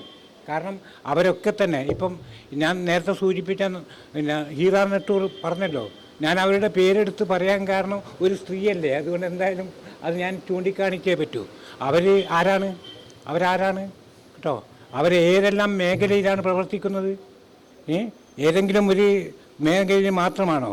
ശാസ്ത്ര സാങ്കേതിക വിദ്യയുടെ തലപ്പത്തിരിക്കാൻ പറ്റിയ, അതേപോലെ തന്നെ ഐതിഹാസികമായ ജീവിതത്തിൻ്റെ ചരിത്രം എഴുതാൻ പറ്റിയ, ലോകത്തിൻ്റെ ചരിത്രത്തിൻ്റെ ഉള്ളിലൂടെ ഊഴിയിട്ട് സഞ്ചരിക്കാൻ സാധിക്കുന്ന ഒരു പ്രഗത്ഭമതിയാണവർ. അങ്ങനെയുള്ള പ്രഗത്ഭമതികൾ ഇവിടെ ഇരിക്കുന്നുണ്ട്. ഇവിടെ ഇരിക്കുന്ന ഓരോരുത്തരും ഞാൻ നേരത്തെ മുമ്പിലാണ് എൻ്റെ ശശീന്ദ്രൻ ഇരിക്കുന്നത് കേട്ടോ. അദ്ദേഹത്തിൻ്റെ മുടി കണ്ടില്ലെങ്കിൽ മുടി നീട്ടിയിരിക്കുന്നത് അദ്ദേഹത്തിൻ്റെ ജീനിയസിന് തെളിവാണ്. അദ്ദേഹം ലോകത്തിലെ ഏറ്റവും വലിയ ചിത്രകാരന്മാരിൽ ഒരാളാണ്. ലോകം ഞെട്ടുന്ന ചിത്രകാരന്മാരിലാണ്. ഇവിടെ ഇരിക്കുന്നവരിൽ ഒരാൾ വാസ്തവത്തിൽ കളക്ടറുടെ സ്ഥാനം വഹിച്ച, അതേ സമയത്ത് ചിന്മയാ മിഷൻ്റെ അങ്ങേയറ്റത്ത് തലപ്പത്തിരുന്ന ഒരാളാണ്. അങ്ങനെ നോക്കുമ്പോൾ ഇവിടെ ഇരിക്കുന്ന ഓരോരുത്തരും നിങ്ങളെല്ലാവരും തന്നെ ഓരോ രംഗങ്ങളിൽ പ്രശസ്തരാണ്. അവിടെയാണ് നെട്ടൂർ സാറിൻ്റെ ഒരു കാര്യം ഞാൻ ഓർമ്മിക്കുന്നത്. അത് പ്രദീപൻ സാറിനാണ് പറഞ്ഞത്. ഒരു ദിവസം അവരൊക്കെ നോക്കിയിരിക്കെ അച്ഛൻ ഒരു ഓട്ടോറിക്ഷയിൽ അല്ലെങ്കിൽ നടന്നിട്ടേ പോകും അല്ലേ? എവിടെ നിന്ന്? തലശ്ശേരി റെയിൽവേ സ്റ്റേഷനിൽ നിന്ന് 10ഓ 20ഓ മിനിറ്റ് നടന്നിട്ട് ഈ MP, ഏതായി MP എന്ന് പറയുന്നത്? MP എന്ന് പറയുന്നത് മദ്രാസ് ക്രിസ്ത്യൻ കോളേജിൽ അന്ന് ഏറ്റവും കൂടുതൽ മാർക്ക് വാങ്ങി, എന്നിട്ട് ഇന്ത്യൻ നാഷണൽ കോൺഗ്രസിൻ്റെ വിദ്യാർത്ഥി വിഭാഗത്തിൻ്റെ നേതാവായി, എന്നിട്ട് അവിടെ നിന്ന് അവിടുത്തെ പിന്നെ പാർലമെൻറ്റിൻ്റെ സ്റ്റുഡൻസ് കൗൺസിലിൻ്റെ കേട്ടോ സ്റ്റുഡൻസ് കൗൺസിലിൻ്റെ പ്രസിഡൻ്റായിരുന്ന ആളാണ് അദ്ദേഹം കേട്ടോ. അവിടെ വെച്ച് അദ്ദേഹം ആരെയാണ് കാണുന്നത്? ആരെയാണ്? നമുക്കെല്ലാവർക്കും അറിയാവുന്ന രാധാകൃഷ്ണൻ, സർവപ്പള്ളി രാധാകൃഷ്ണൻ. ആരാണ് രാധാകൃഷ്ണൻ? രാധാകൃഷ്ണൻ എന്ന് പറഞ്ഞാൽ ലോകത്തിന് ഹിമാലയം എന്നൊരു പർവ്വതമുണ്ടെങ്കിൽ നമുക്ക് വാസ്തവത്തിൽ ആ പർവ്വതത്തിൻ്റെ അത്രയും വലിപ്പമുള്ള തത്വചിന്തകയുടെ ആചാര്യനായി സാധാരണ മനുഷ്യൻ്റെ ഉള്ളിലേക്ക് ഈ തത്വചിന്ത വാരി വിതറി, എന്നിട്ട് നമ്മയൊക്കെ തന്നെ ആത്മീയ ജീവിതത്തിൻ്റെയും ഭൗതിക ജീവിതത്തിൻ്റെയും ഉള്ളിലെ ഉൾത്താരകളിലൂടെ കടന്നുപോയി നമ്മെ മുന്നോട്ട് കൊണ്ടുപോയ സർവപ്പള്ളി രാധാകൃഷ്ണൻ. അതേപോലെ തന്നെ അദ്ദേഹം ആരോടൊപ്പമാണ് നടന്നത്? ഡോക്ടർ കലാം. ആരാണ് കലാം? ഞാൻ നിങ്ങളോട് പറയേണ്ട ആവശ്യമില്ലല്ലോ. നമുക്ക് ഇപ്പോൾ സ്പുട്നിക്കുകളും മറ്റേതിന് റോക്കറ്റുകളെല്ലാം ആകാശങ്ങളിലൂടെ ഇന്ന് പറന്നു കിടക്കുകയല്ലേ. അപ്പോൾ അങ്ങനെയുള്ള ഒരു ആൾ, എന്നിട്ട് അദ്ദേഹത്തിൻ്റെ ജീവചരിത്രം മകനെങ്ങനെ അടയാളപ്പെടുത്തിയത്? ഈ മകൻ്റെ ഒരു പ്രത്യേകത എന്താണെന്നോ, അച്ഛൻ്റെ കുറിപ്പുകൾക്ക് തിരുത്തെഴുതി എന്നുള്ളതാണ്. തിരുത്തുകളാണ് എഴുതിയത്. കെട്ടുകെട്ടായിട്ട് സിഗരറ്റ് കുറ്റിയുടെ മേലെ പോലും എഴുതിക്കൊണ്ടുവന്ന കടലാസുകൾ, ആ കടലാസുകൾ കൂട്ടിയെടുത്ത് വായിച്ചിട്ട് അച്ഛന് വേണ്ടി, എന്നിട്ട് ഈ ഒരു പക്ഷേ പിന്നെ ആത്മകഥ എന്ന് പറയാവുന്ന ഒരു യാത്രാവിവരണം ഇവിടെ തയ്യാറാക്കി നമ്മുടെ മുമ്പിലേക്ക് കൊണ്ടുപോകുമ്പോൾ അച്ഛന് പറ്റിയ തെറ്റുകൾ ചൂണ്ടിക്കാണിക്കുന്ന ഒരു മകൻ. അച്ഛനത് ഇഷ്ടപ്പെടുന്നു. കാരണം അച്ഛൻ മകനോട് പറഞ്ഞതാണ്, നീ എന്താ ചെയ്യേണ്ടതെന്ന് പറഞ്ഞാൽ നീ ഇത് മുഴുവൻ വായിച്ചു നോക്കിയിട്ട് പിന്നെ എനിക്ക് അനുകൂലമായിട്ട് എഴുതി വെക്കലല്ല. എല്ലാ അച്ഛന്മാരും അങ്ങനെയല്ലേ മക്കൾക്ക് വേണ്ടി ചെയ്യൂ. ഞാനാണെങ്കിൽ എൻ്റെ മകന് വേണ്ടി എന്ത് ചെയ്യും? തീർച്ചയായും എൻ്റെ മകൻ ഇന്നയാളാണെന്ന് പറഞ്ഞ് എന്നിട്ട് അവൻ്റെ പ്രശസ്തി ഗോപുരങ്ങളുടെ ഉള്ളിൽ നിന്ന് ഉയരങ്ങളിലേക്ക് പോകുന്നത് കാണാൻ കാത്തു നിൽക്കുന്ന ഞാൻ, സാധാരണ മനുഷ്യനായ ഞാൻ, എൻ്റെ ജീവിതത്തിൽ അതാണ് അനുഭവമെങ്കിൽ ഈ അച്ഛൻ മകനോട് പറഞ്ഞ കാര്യം എന്താണെന്ന് പറഞ്ഞാൽ, മകനെ നീ ഒരു കാര്യം ചെയ്യണം, ഞാൻ പറഞ്ഞതിൽ ഒരുപാട് തെറ്റുകളുണ്ടെങ്കിൽ ചൂണ്ടിക്കാണിക്കണം. തെറ്റുകൾ ചൂണ്ടിക്കാണിച്ചു. ആ മകൻ തെറ്റുകൾ ചൂണ്ടിക്കാണിച്ചു. ഒരവസരത്തിൽ ഇന്ത്യൻ നാഷണൽ കോൺഗ്രസിൽ നിന്ന് പുറത്തു പോവുകയാണ് മകൻ. അത് ഏത് കാലത്ത്, അന്നത്തെ കോൺഗ്രസിനെ പറ്റിയാണ് ഞാൻ പറയുന്നത്. ഇന്നത്തെ കോൺഗ്രസിനെ പറ്റി എനിക്കൊന്നും പറയാനില്ല. ഒരു പാർട്ടിയെ പറ്റിയും പറയാനില്ല. കാരണം ഇപ്പം നിങ്ങൾ നടന്നു നോക്ക്, റോഡ് മുന്നിൽ നടന്നു നോക്കുമ്പോൾ ഇവിടെ തെരഞ്ഞെടുപ്പ് നടക്കുകയാണ്. തെരഞ്ഞെടുപ്പ് നടക്കുന്നതിന് എന്തൊരു ബഹളമാണ്. എന്തിനാണ് ഈ ബഹളങ്ങളൊക്കെ? അതേ അവസരത്തിൽ അന്ന് ബഹളങ്ങളില്ലാത്ത AKGയെ പോലെ ഒരാൾ ഇന്ത്യൻ പാർലമെൻറ്റിൽ പിന്നെ അന്ന് നേതാവായിരിക്കുമ്പോൾ ജവഹർലാൽ നെഹ്റു അദ്ദേഹത്തിനെ പോയി കൂപ്പി നിൽക്കുന്ന അസാധാരണ സംഭവം നമ്മുടെ മനസ്സിൽ സങ്കല്പിച്ചു കൊടുക്കും. ആദ്യത്തെ കമ്മ്യൂണിസ്റ്റുകാരനെ പഞ്ചാബിൽ നിന്ന് അന്നത്തെ കോൺഗ്രസ്സുകാർ ജയിപ്പിച്ചെടുക്കുന്ന, അവിടെ നിന്നാണ് പോലും നമുക്ക് എന്താണ് നമ്മുടെ കമ്മ്യൂണിസ്റ്റുകാരെ പറ്റി പറയുന്ന സന്ദർഭത്തിൽ അവരെപ്പറ്റി എപ്പോഴും പറഞ്ഞുകൊണ്ടിരിക്കുന്ന സഖാവ് എന്നുള്ള വാക്കില്ലേ, ആ സഖാവ് എന്നുള്ള വാക്ക് അവിടെ നിന്ന് കിട്ടിയാണ്. അതാണ് അവിടെ നിന്ന് കിട്ടിയത്.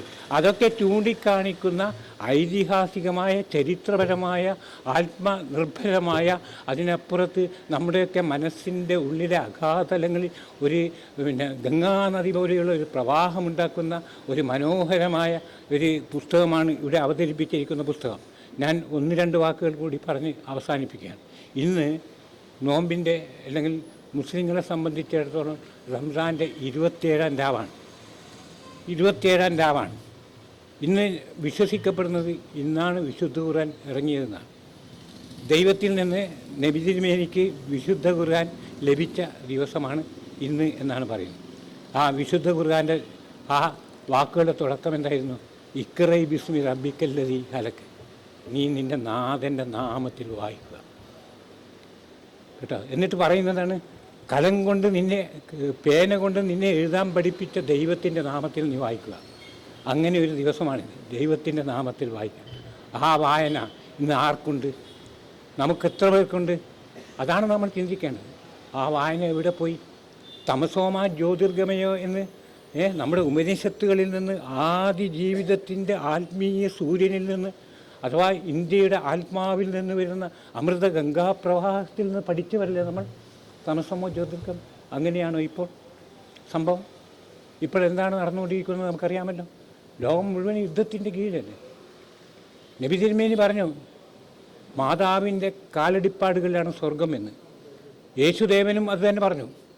യേശുദേവൻ പറഞ്ഞ വാക്കുകൾ നമുക്കറിയാം. നിന്നെപ്പോലെ നിൻ്റെ അയൽക്കാരനെ സ്നേഹിക്കുക. നിന്നെപ്പോലെ നിൻ്റെ അയൽക്കാരനെ സ്നേഹിക്കണം എന്ന് പറഞ്ഞാൽ നിനക്ക് എന്തെല്ലാം വിഷമങ്ങൾ വരുമ്പോൾ നീ അനുഭവിക്കുമല്ലോ, അതേ അനുഭവം നിൻ്റെ അയൽക്കാരനുണ്ടാവുമെന്ന് മനസ്സിലാക്കി അവനെ സഹായിക്കുക എന്നാണ്. യുദ്ധം വന്ന് വീഴുന്ന മഴപോട് പെയ്യുന്ന സമയത്ത് അവിടെ പോയിട്ട് ഏതെങ്കിലും പാവം ഇങ്ങനെ മരിക്കാൻ കിടക്കുന്ന സമയത്ത് അവന് ദാഹജലം കൊടുത്തു തീർത്തിട്ട് അവൻ്റെ മകനോ മകളോ അല്ലെങ്കിൽ അവർ കഷ്ടപ്പെട്ട് അങ്ങനെ കഴിഞ്ഞുകൂടുന്ന സന്ദർഭത്തിൽ അവരെ സഹായിക്കാനുള്ള കാരുണ്യത്തിൻ്റെ അനുഭൂതിദായകമായ നിമിഷങ്ങൾ ഉണ്ടാക്കണമെന്നാണ് പറഞ്ഞത്.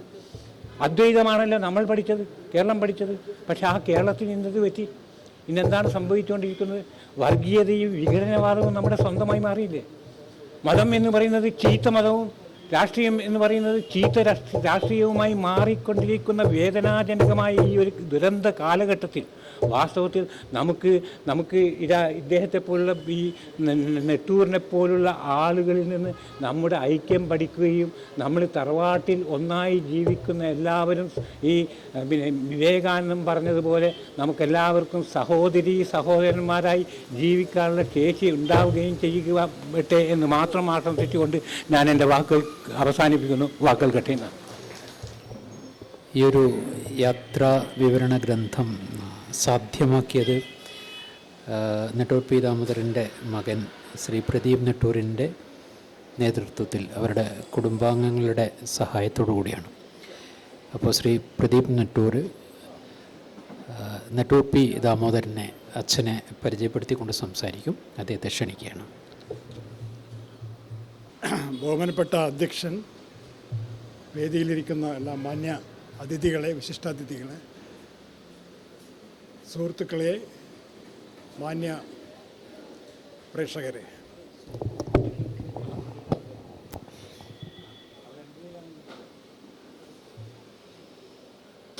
കുറേ കാര്യങ്ങൾ ഞാൻ അച്ഛനെപ്പറ്റി കൂടുതൽ പരിചയപ്പെടുത്തുവാൻ വേണ്ടിയാണ് എന്നെ ചുമതലപ്പെടുത്തിയിരിക്കുന്നത്. അച്ഛൻ എന്ന് പറഞ്ഞാൽ ഈ നെട്ടൂർ പി ദാമോദരൻ, ഈ ഗ്രന്ഥത്തിൻ്റെ കർത്താവ്. ഞാൻ ഇതിൽ ചെയ്തിരിക്കുന്ന കാര്യം, ഈ ഗ്രന്ഥം എഴുതിയ ആ ഡ്രാഫ്റ്റ് കോപ്പികൾ കളക്ട് ചെയ്ത് അതിനെ റീഡബിളാക്കി അതിനെ ക്രോഡീകരിച്ച് ഒരു പുസ്തക രൂപത്തിലാക്കിയതാണ് ഞാൻ ചെയ്ത കാര്യം. പക്ഷേ അഗാധങ്ങളായ അർത്ഥങ്ങളുള്ള ഒരുപാട് വീക്ഷണങ്ങൾ ഈ പുസ്തകത്തിൽ നിങ്ങൾക്ക് കാണാൻ കഴിയും. ഇത് വെറും യാത്രാ വിവരണമല്ല. ആക്ച്വലി അച്ഛൻ യാത്ര ചെയ്ത കാലത്ത് നമ്മൾ സാധാരണ പോകുന്ന പോലെയുള്ള യാത്രകളല്ല. ഇത് ഹിമാലയൻ മലമുകളിലൊക്കെ ഈ ഗിരിവർഗക്കാർ അധിവസിക്കുന്ന, കൂടുതലും ഗിരിവർഗക്കാരൊക്കെ അധിവസിക്കുന്ന അവരുടെ വെൽഫെയർ കണ്ട് മനസ്സിലാക്കി അവരുടെ വികസനത്തിൻ്റെ ഇന്നത്തെ അവസ്ഥ എന്താണ്, അവിടെ എന്താണ് പുരോഗതി വരേണ്ടത്, അവിടെ വരുത്തേണ്ടത് എന്നുള്ള കാര്യങ്ങൾ വിലയിരുത്താൻ വേണ്ടി ചുമതലപ്പെട്ട ഒരു ഉദ്യോഗസ്ഥൻ ഒരു ദിവസമല്ല 5-10 ദിവസം ഒന്നിച്ച് ഒരു പ്രദേശത്ത് ചെലവഴിച്ച് അവിടുത്തുകാരുടെ കൂടെ ജീവിച്ച് അവിടുത്തെ കുടിലുകളിൽ താമസിച്ച് അവരുടെ കാര്യങ്ങൾ മനസ്സിലാക്കി റിപ്പോർട്ടുകൾ സമർപ്പിക്കുന്ന ഒരു ചുമതലയായിരുന്നു അച്ഛൻ ഉണ്ടായിരുന്നത്. അപ്പോൾ അതിൻ്റെയൊക്കെ ഒരു പരിണിത ഫലമായിട്ടാണ് ഈ പുസ്തകത്തിൽ പറഞ്ഞ പല കാര്യങ്ങളും അദ്ദേഹം എഴുതിയിരിക്കുന്നത്. പിന്നെ അദ്ദേഹത്തിൻ്റെ ജീവിതത്തെപ്പറ്റി പറയുകയാണെങ്കിൽ, അദ്ദേഹം 1913 തലശ്ശേരിയിലാണ് അദ്ദേഹം ജനിച്ചത്. തലശ്ശേരിയിലെ പ്രാഥമിക വിദ്യാഭ്യാസം ഞങ്ങളുടെ വില്ലേജായ മണ്ണയാട് സ്കൂളിലും, പിന്നെ അത് കഴിഞ്ഞ് Thalassery BM ഹൈസ്കൂളിലും, BM UP school എന്ന് പറഞ്ഞാൽ അന്ന് ഇല്ലിക്കുന്നിൻ്റെ മുകളിൽ ഒരു UP സ്കൂൾ ഉണ്ടായിരുന്നു. ആ UP സ്കൂളിൽ വെച്ചാണ് പുള്ളി ആദ്യമായ ഒരു പബ്ലിക് സ്പീച്ച് എന്ന് പറയാനുള്ള പബ്ലിക് ഒരു അറ്റംപ്റ്റ് നടത്തിയത്. അത് കഴിഞ്ഞ് BMP ഹൈസ്കൂളിൽ വിദ്യാർത്ഥിയായി, മികച്ച വിദ്യാർത്ഥിയായിരുന്നു. BMP ഹൈസ്കൂളിൽ ഒന്നാം റാങ്കോടുകൂടി പാസ്സായി. തലശ്ശേരി ബ്രണ്ണൻ കോളേജ്, അന്ന് തലശ്ശേരിയിൽ മാത്രമേ കോളേജുള്ളൂ, അത് ബ്രണ്ണൻ കോളേജിൽ തന്നെ ഇൻ്റർമീഡിയറ്റ് വരെയുള്ളൂ.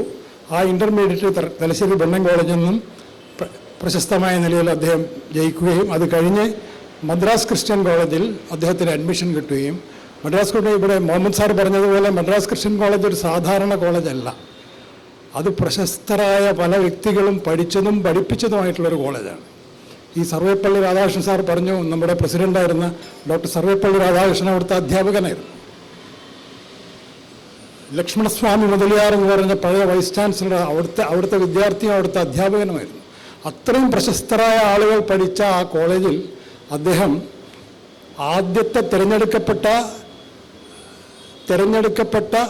യൂണിയൻ സ്റ്റുഡൻറ് യൂണിയൻ കൗൺസിലിൻ്റെ ചെയർമാനായിരുന്നു അദ്ദേഹം.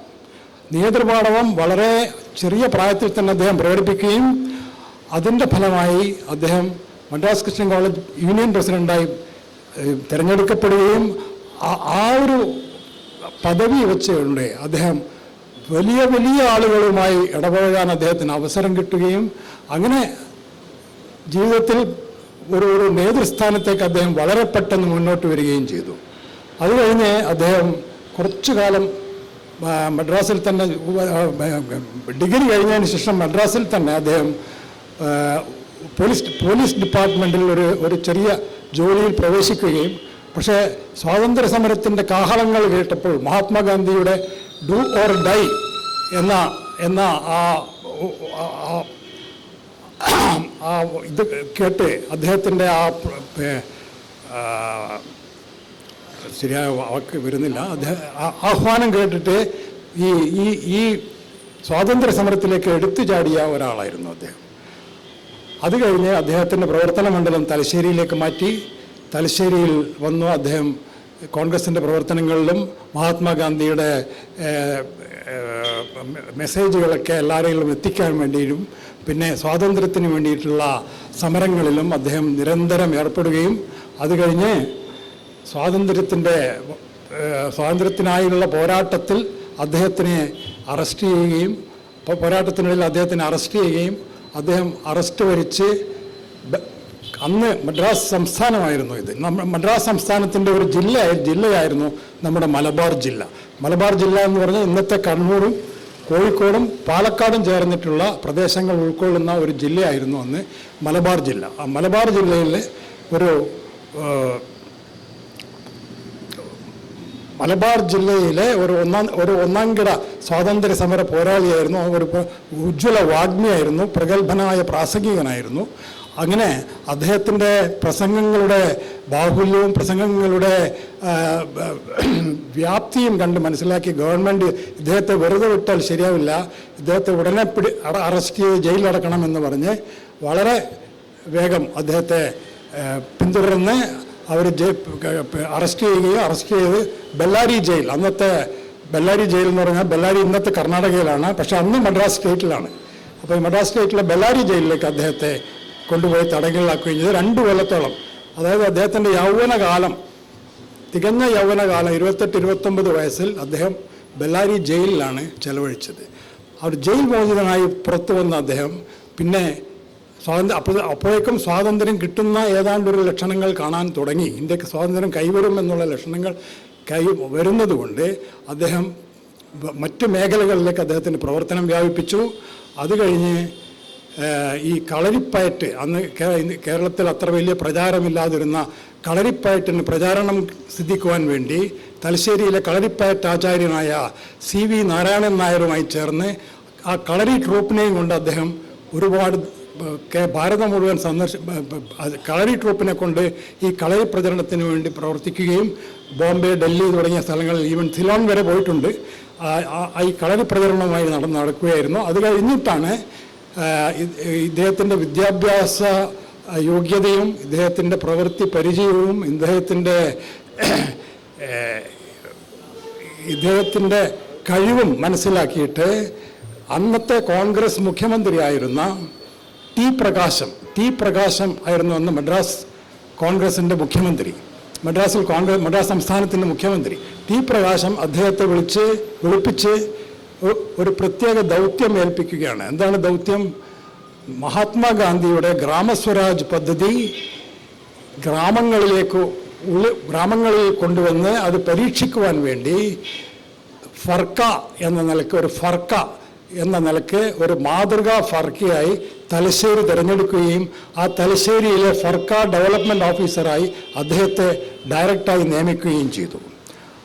ആ പദവി കിട്ടിയതിന് ശേഷം അദ്ദേഹം അവിടെ വളരെ ഉത്സാഹപൂർവ്വം പ്രവർത്തിക്കുകയും തലശ്ശേരി ഫർക്ക ശരിക്കും ഒരു മാതൃകാ ഫർക്കയായി മാറ്റി വികസിപ്പിച്ച് 4-5 വർഷം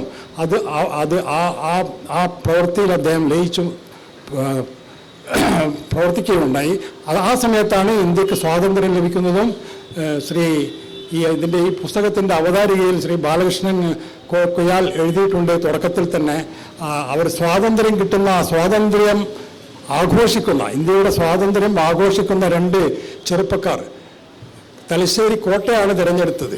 തലശ്ശേരി കോട്ടയുടെ, അതായത് സാമ്രാജ്യത്വത്തിൻ്റെ പ്രതീകമായ തലശ്ശേരി കോട്ടയുടെ നെറുകയിലിരുന്നാണ് അവർ പരസ്പരം അഭിവാദ്യം ചെയ്തത്. സ്വതന്ത്ര ഇന്ത്യയിലെ സ്വതന്ത്ര പൗര, നിങ്ങളെ ഞാൻ അഭിവാദ്യം ചെയ്യുന്നു എന്നവർ പരസ്പരം അങ്ങോട്ടും ഇങ്ങോട്ടും അഭിവാദ്യം ചെയ്താണ് 12 മണിക്ക് ഇന്ത്യയുടെ സ്വാതന്ത്ര്യം പ്രഖ്യാപിക്കപ്പെട്ടപ്പോൾ, സ്വാതന്ത്ര്യത്തിൻ്റെ കാഹളം മുഴങ്ങിയപ്പോൾ അദ്ദേഹം തലശ്ശേരി കോട്ടയുടെ മുകളിൽ വെച്ചാണ് അതിനെ എതിരേറ്റത്, സ്വാതന്ത്ര്യത്തെ എതിരേറ്റത്. അതേ കാലത്ത് തന്നെ അതിൻ്റെ പിറ്റേ ദിവസം അച്ഛനും പൊറ്റക്കാടും, SK പൊറ്റക്കാട്ടും ആയിരുന്നു ആ 2 പേര്. ഈ SK പൊറ്റക്കാടും ചേർന്ന് തലശ്ശേരിയുടെ ചുറ്റുവട്ടമുള്ള സ്കൂളുകളിലും ഇതുപോലെ പൊതു സ്ഥാപനങ്ങളിലും എല്ലാം വൃക്ഷത്തൈകൾ നട്ടുകൊണ്ടാണ് ആ ദിവസം ഇവർ 2 പേരും ആഘോഷിച്ചത്. അന്നൊക്കെ അദ്ദേഹം ഫർക്ക ഡെവലപ്മെൻറ്റ് ഓഫീസറായിരുന്നു. പക്ഷെ അത് കഴിഞ്ഞ് അദ്ദേഹം ഈ ജോലി രാജിവെച്ചിട്ടാണ് പാർലമെൻറ്റിലേക്കുള്ള മത്സരത്തിൽ പങ്കെടുത്തത്. പാർലമെൻറ്റ് മത്സരം 1952 മത്സരത്തിൽ അദ്ദേഹം കോൺഗ്രസ് പാർട്ടിയിലായിരുന്നില്ല, കോൺഗ്രസിൽ നിന്ന് വിട്ടുമാറിയ കുറേ വലിയ നേതാക്കന്മാരുടെ കൂടെ അദ്ദേഹവും ചേർന്നു.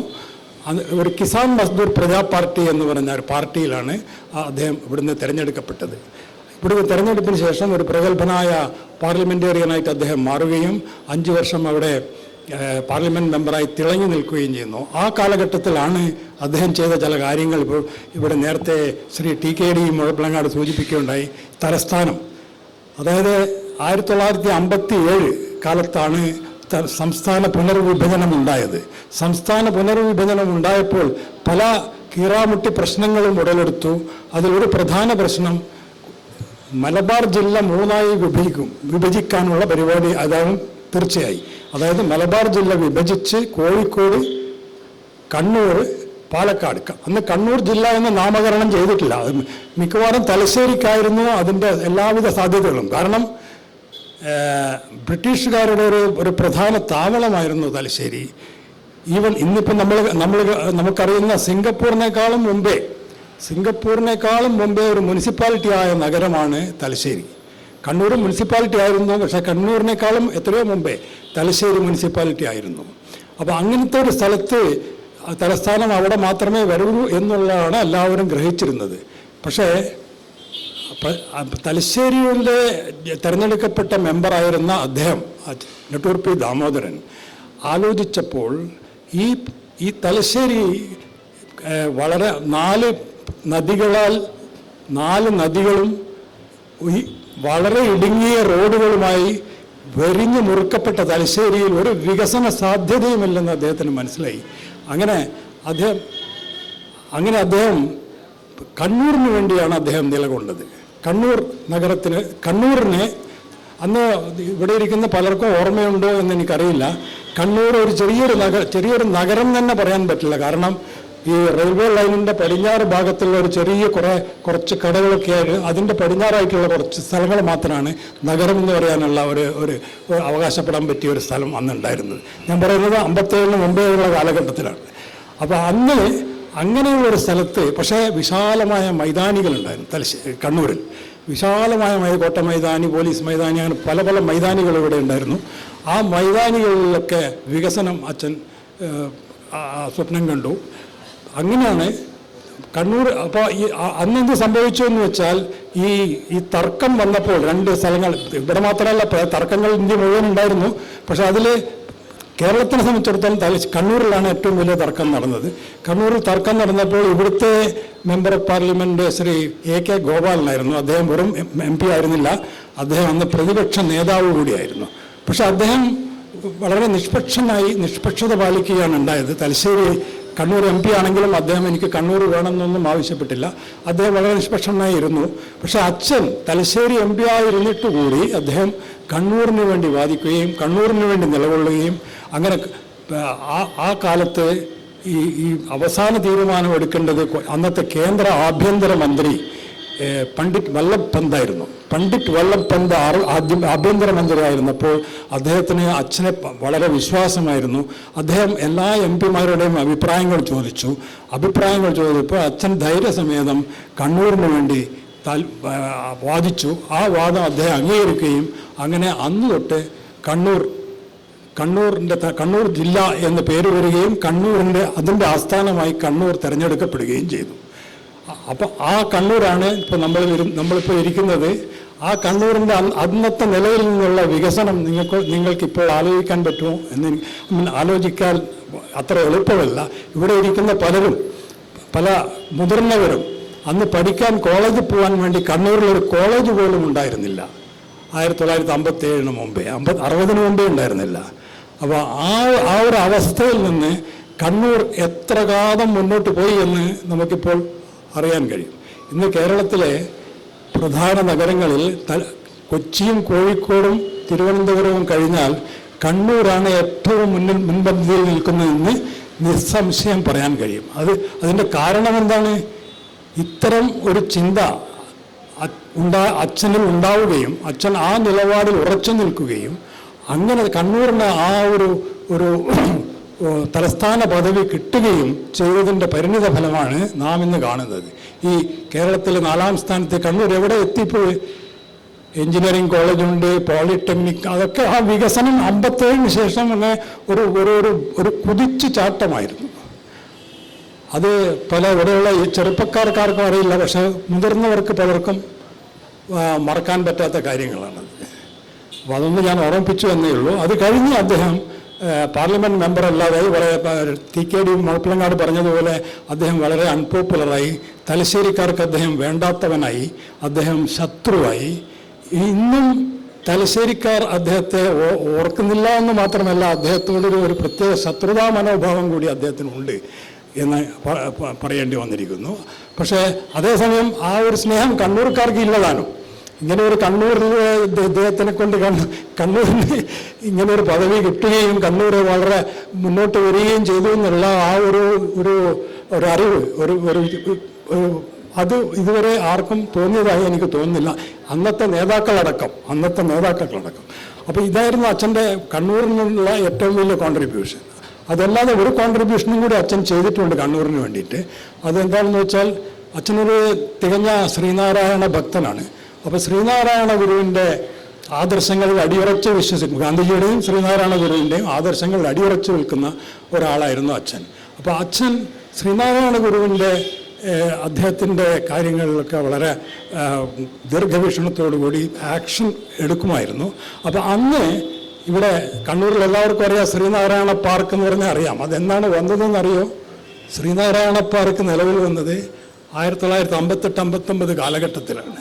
അപ്പോൾ അതിൻ്റെ പിന്നിൽ പ്രവർത്തിച്ച കുറേ വ്യക്തികളുണ്ട്. അതിലൊരു പ്രധാന വ്യക്തിയായിരുന്നു അച്ഛൻ. അന്ന് ശ്രീനാരായണ ഗുരുവിൻ്റെ പ്രതിമ ഇവിടെ ശ്രീനാരായണ പാർക്കിൽ അനാച്ഛാദനം ചെയ്തത് അന്നത്തെ പ്രധാനമന്ത്രി പണ്ഡിറ്റ് ജവഹർലാൽ നെഹ്റു ആയിരുന്നു. പണ്ഡിറ്റ് ജവഹർലാൽ നെഹ്റുവിനെ ഇവിടെ കൊണ്ടുവന്നത് അച്ഛനും കൂടി ചേർന്നിട്ടായിരുന്നു. അങ്ങനെ അന്നൊരു വലിയ പരിപാടിയിൽ ഇവിടെ ശ്രീനാരായണ പാർക്ക് ഉദ്ഘാടനം ചെയ്യുകയും ശ്രീനാരായണ ഗുരുവിൻ്റെ പ്രതിമ അനാച്ഛാദനം ചെയ്യുകയും ചെയ്തു. അന്ന് ശ്രീനാരായണ പാർക്കിൽ വമ്പിച്ച മീറ്റിംഗ് ഉണ്ടായിരുന്നു. ഞാനത് ചെറിയ കുട്ടിയായിരുന്നു, ഞാൻ 4ാം ക്ലാസ്സിൽ മറ്റേ പഠിക്കുന്ന കുട്ടിയായിരുന്നു. പക്ഷെ എന്നാൽ എനിക്ക് ഓർമ്മയുണ്ട്, ആ മീറ്റിങ്ങിൽ വളരെ ദീർഘമായി 2 പ്രഗത്ഭ പ്രഭാഷകർ സംസാരിക്കുകയുണ്ടായി. അതിലൊരാൾ അന്നത്തെ പിൽക്കാലത്ത് കേരള മുഖ്യമന്ത്രിയായിരുന്ന R. ശങ്കറായിരുന്നു. രണ്ടാമത്തെ ആൾ അച്ഛനായിരുന്നു, നെട്ടൂർ P. ദാമോദരൻ. ഇത് രണ്ടും വളരെ വളരെ പ്രധാനമായ ഒരു പ്രഭാഷണമായിരുന്നു അന്ന് നടന്നത്. അപ്പോൾ അതിൻ്റെ തുടർച്ചയായിട്ടാണ് R. ശങ്കർ അടുത്ത തെരഞ്ഞെടുപ്പിൽ ശങ്കർ കണ്ണൂരിൽ സ്ഥാനാർത്ഥിയാവുകയും കോൺഗ്രസ് ടിക്കറ്റിൽ അദ്ദേഹം കണ്ണൂരിൽ നിന്ന് ജയിച്ച് നിയമസഭയിലേക്ക് പോവുകയും ചെയ്തത്. ശങ്കർ എന്ന് പറഞ്ഞാൽ വളരെ പ്രഗത്ഭനും വളരെ പ്രശസ്തനുമായ നേതാവാണെങ്കിലും അദ്ദേഹത്തിന് അന്ന് ജയിച്ചതൊഴിച്ചാൽ അതിന് മുമ്പോ അതിന് പിമ്പോ അദ്ദേഹത്തിന് കേരളത്തിൽ എവിടെയും ജയിക്കാൻ പറ്റിയില്ല. അയാൾ പല സ്ഥലത്തും സ്ഥാനാർത്ഥിയായി, പക്ഷെ എല്ലാവരുടെയും പരാജയമടഞ്ഞു. പക്ഷെ കണ്ണൂർക്കാർ മാത്രമാണ് അദ്ദേഹത്തെ നിയമസഭയിലേക്ക് പറഞ്ഞയച്ചത്. പക്ഷെ ആ പറഞ്ഞയച്ച നിയമസഭയിൽ അദ്ദേഹം മുഖ്യമന്ത്രി ആവുകയും ചെയ്തു. നിയമസഭാ തിരഞ്ഞെടുപ്പ് കഴിഞ്ഞ ഉടനെ ആയില്ല, ഒരു വർഷത്തിനിടയ്ക്ക് അദ്ദേഹം കേരളത്തിലെ മുഖ്യമന്ത്രിയാവുകയും മാറുകയാണ് ഉണ്ടായത്. ഞാൻ പറയാൻ കാരണം എന്ന് വെച്ചാൽ ഇതിൻ്റെയൊക്കെ ഒരു ഫലമായി ഈ കണ്ണൂർ തലസ്ഥാനം വന്നതിൻ്റെ ശേഷമുള്ള ചില ഡെവലപ്മെൻറ്റ്സിനെ പറ്റി ഞാൻ പറയുകയാണ്. അപ്പോൾ അതിൽ ഇദ്ദേഹം മുഖ്യമന്ത്രി ആയത് മാത്രമല്ല, ഇദ്ദേഹം വിദ്യാഭ്യാസ മന്ത്രി കൂടിയായിരുന്നു. R. ശങ്കർ വിദ്യാഭ്യാസ മന്ത്രിയായ കാലത്താണ് കണ്ണൂരിന് ആദ്യമായി ഒരു കോളേജ് വരുന്നത്. ഇവിടെ സന്നിഹിതരായ പലരും പഠിച്ച കോളേജായിരിക്കും അവിടെ, എനിക്ക് വ്യക്തമായി അറിയാം. ശ്രീനാരായണ കോളേജ് 1960-ലോ 61-ലോ ആണ് നിലവിൽ വരുന്നത്. അത് ഇത്തരം വ്യക്തികളുടെ, അതിൽ പ്രത്യേകിച്ച് R. ശങ്കറിനോട് നാം നന്ദി പറയേണ്ടിയിരിക്കുന്നു. അപ്പോൾ R. ശങ്കറും പിന്നെ അന്ന് ഇവിടുത്തെ പ്രധാന വ്യക്തികളായിരുന്ന കയ്യത്ത് ദാമോദരൻ, അങ്ങനെ പല വലിയ നേതാക്കന്മാരും അതിനുവേണ്ടി വളരെയധികം SK ബാലകൃഷ്ണൻ എന്നൊക്കെ പറഞ്ഞ് ഒരുപാട് പേരുണ്ടായിരുന്നു. അവരൊക്കെ വളരെയധികം ശ്രമിച്ചതിൻ്റെ ഫലമായിട്ടാണ് കണ്ണൂരിൽ ആദ്യമായ ഒരു കോളേജ് വന്നത്. പക്ഷേ ആ കാലഘട്ടത്തിലാണ് പോളിടെക്നിക്, അങ്ങനെ ഒരുപാട് ഡെവലപ്മെൻറ്റ് കണ്ണൂരിൽ വന്നു. അത് കഴിഞ്ഞിപ്പോൾ നമ്മൾ കാണുന്നുണ്ട്, ഇപ്പോൾ വിമാനത്താവളം വരെ വന്നിരിക്കുകയാണ് കണ്ണൂരിൽ.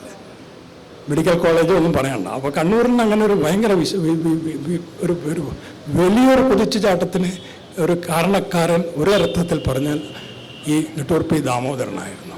ശരി, ഞാൻ അത് കണ്ണൂരിൻ്റെ കാര്യം പറഞ്ഞ് അവിടെ അവസാനിപ്പിക്കുക. അത് കഴിഞ്ഞ് അച്ഛൻ ഈ നെട്ടൂർ പി ദാമോദരൻ MP സ്ഥാനം കഴിഞ്ഞ് അദ്ദേഹത്തിന് പിന്നെ രാഷ്ട്രീയത്തിൽ പിടിച്ചു നിൽക്കാൻ ഒരിക്കലും പറ്റിയില്ല. പക്ഷെ അദ്ദേഹത്തിൻ്റെ കഴിവും അറിവും അനുഭവജ്ഞാനവും എല്ലാം പരിഗണിച്ച് രാഷ്ട്രീയപരമായി, അതായത് അന്നത്തെ ഏറ്റവും വലിയ ഉയർന്ന മന്ത്രിമാരായിരുന്ന ഗോവിന്ദ വല്ലഭ് പന്ത് അച്ഛന് പ്രത്യേകമായി ഒരു പദവി കൊടുക്കുകയാണ് ചെയ്തത്. അതായത് ഇന്ത്യ ഗവൺമെൻറ്റിൻ്റെ കീഴിലെ ഒരു ക്ലാസ് 1 ഓഫീസറായി അദ്ദേഹത്തെ ഡയറക്റ്റായി നിയമിച്ചു.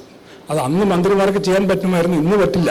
പക്ഷെ അന്ന് അദ്ദേഹം അങ്ങനെ കേരളത്തിലെ തിരുവനന്തപുരം ആസ്ഥാനമായി അദ്ദേഹം assistant commissioner for scheduled caste and scheduled tribes എന്ന് പറഞ്ഞ പദവി അദ്ദേഹത്തിന് വരികയും അത് കഴിഞ്ഞ് അതിൽ ഒരു 3 വർഷത്തോളം അദ്ദേഹം തുടരുകയും ആ പദവിയിലിരിക്കുമ്പോഴാണ് അദ്ദേഹം കേരളം മുഴുവൻ യാത്ര ചെയ്ത് കേരളത്തിലെ ആദിവാസികളെ പറ്റി പരിപൂർണമായി പഠിച്ച് അതിൻ്റെ ഒക്കെ പരിണിത ഫലമായി അദ്ദേഹം ആദിവാസികളെ പറ്റി ഒരു ദീർഘമായ ബുക്ക് എഴുതിയിട്ടുണ്ട്. ഒരു വളരെ വളരെ വളരെ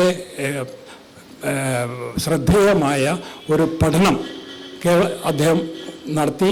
ആ പഠനത്തിൻ്റെ ഫലമായിട്ടുണ്ടായതാണ് ആദിവാസികളുടെ കേരളം എന്ന ആ പുസ്തകം. അദ്ദേഹം തന്നെ ജീവിച്ചിരിക്കുന്ന കാലത്ത് പബ്ലിഷ് ചെയ്തു. അതിൻ്റെ ഒരു കോപ്പി പോലും ഇന്ന് കിട്ടാനില്ല.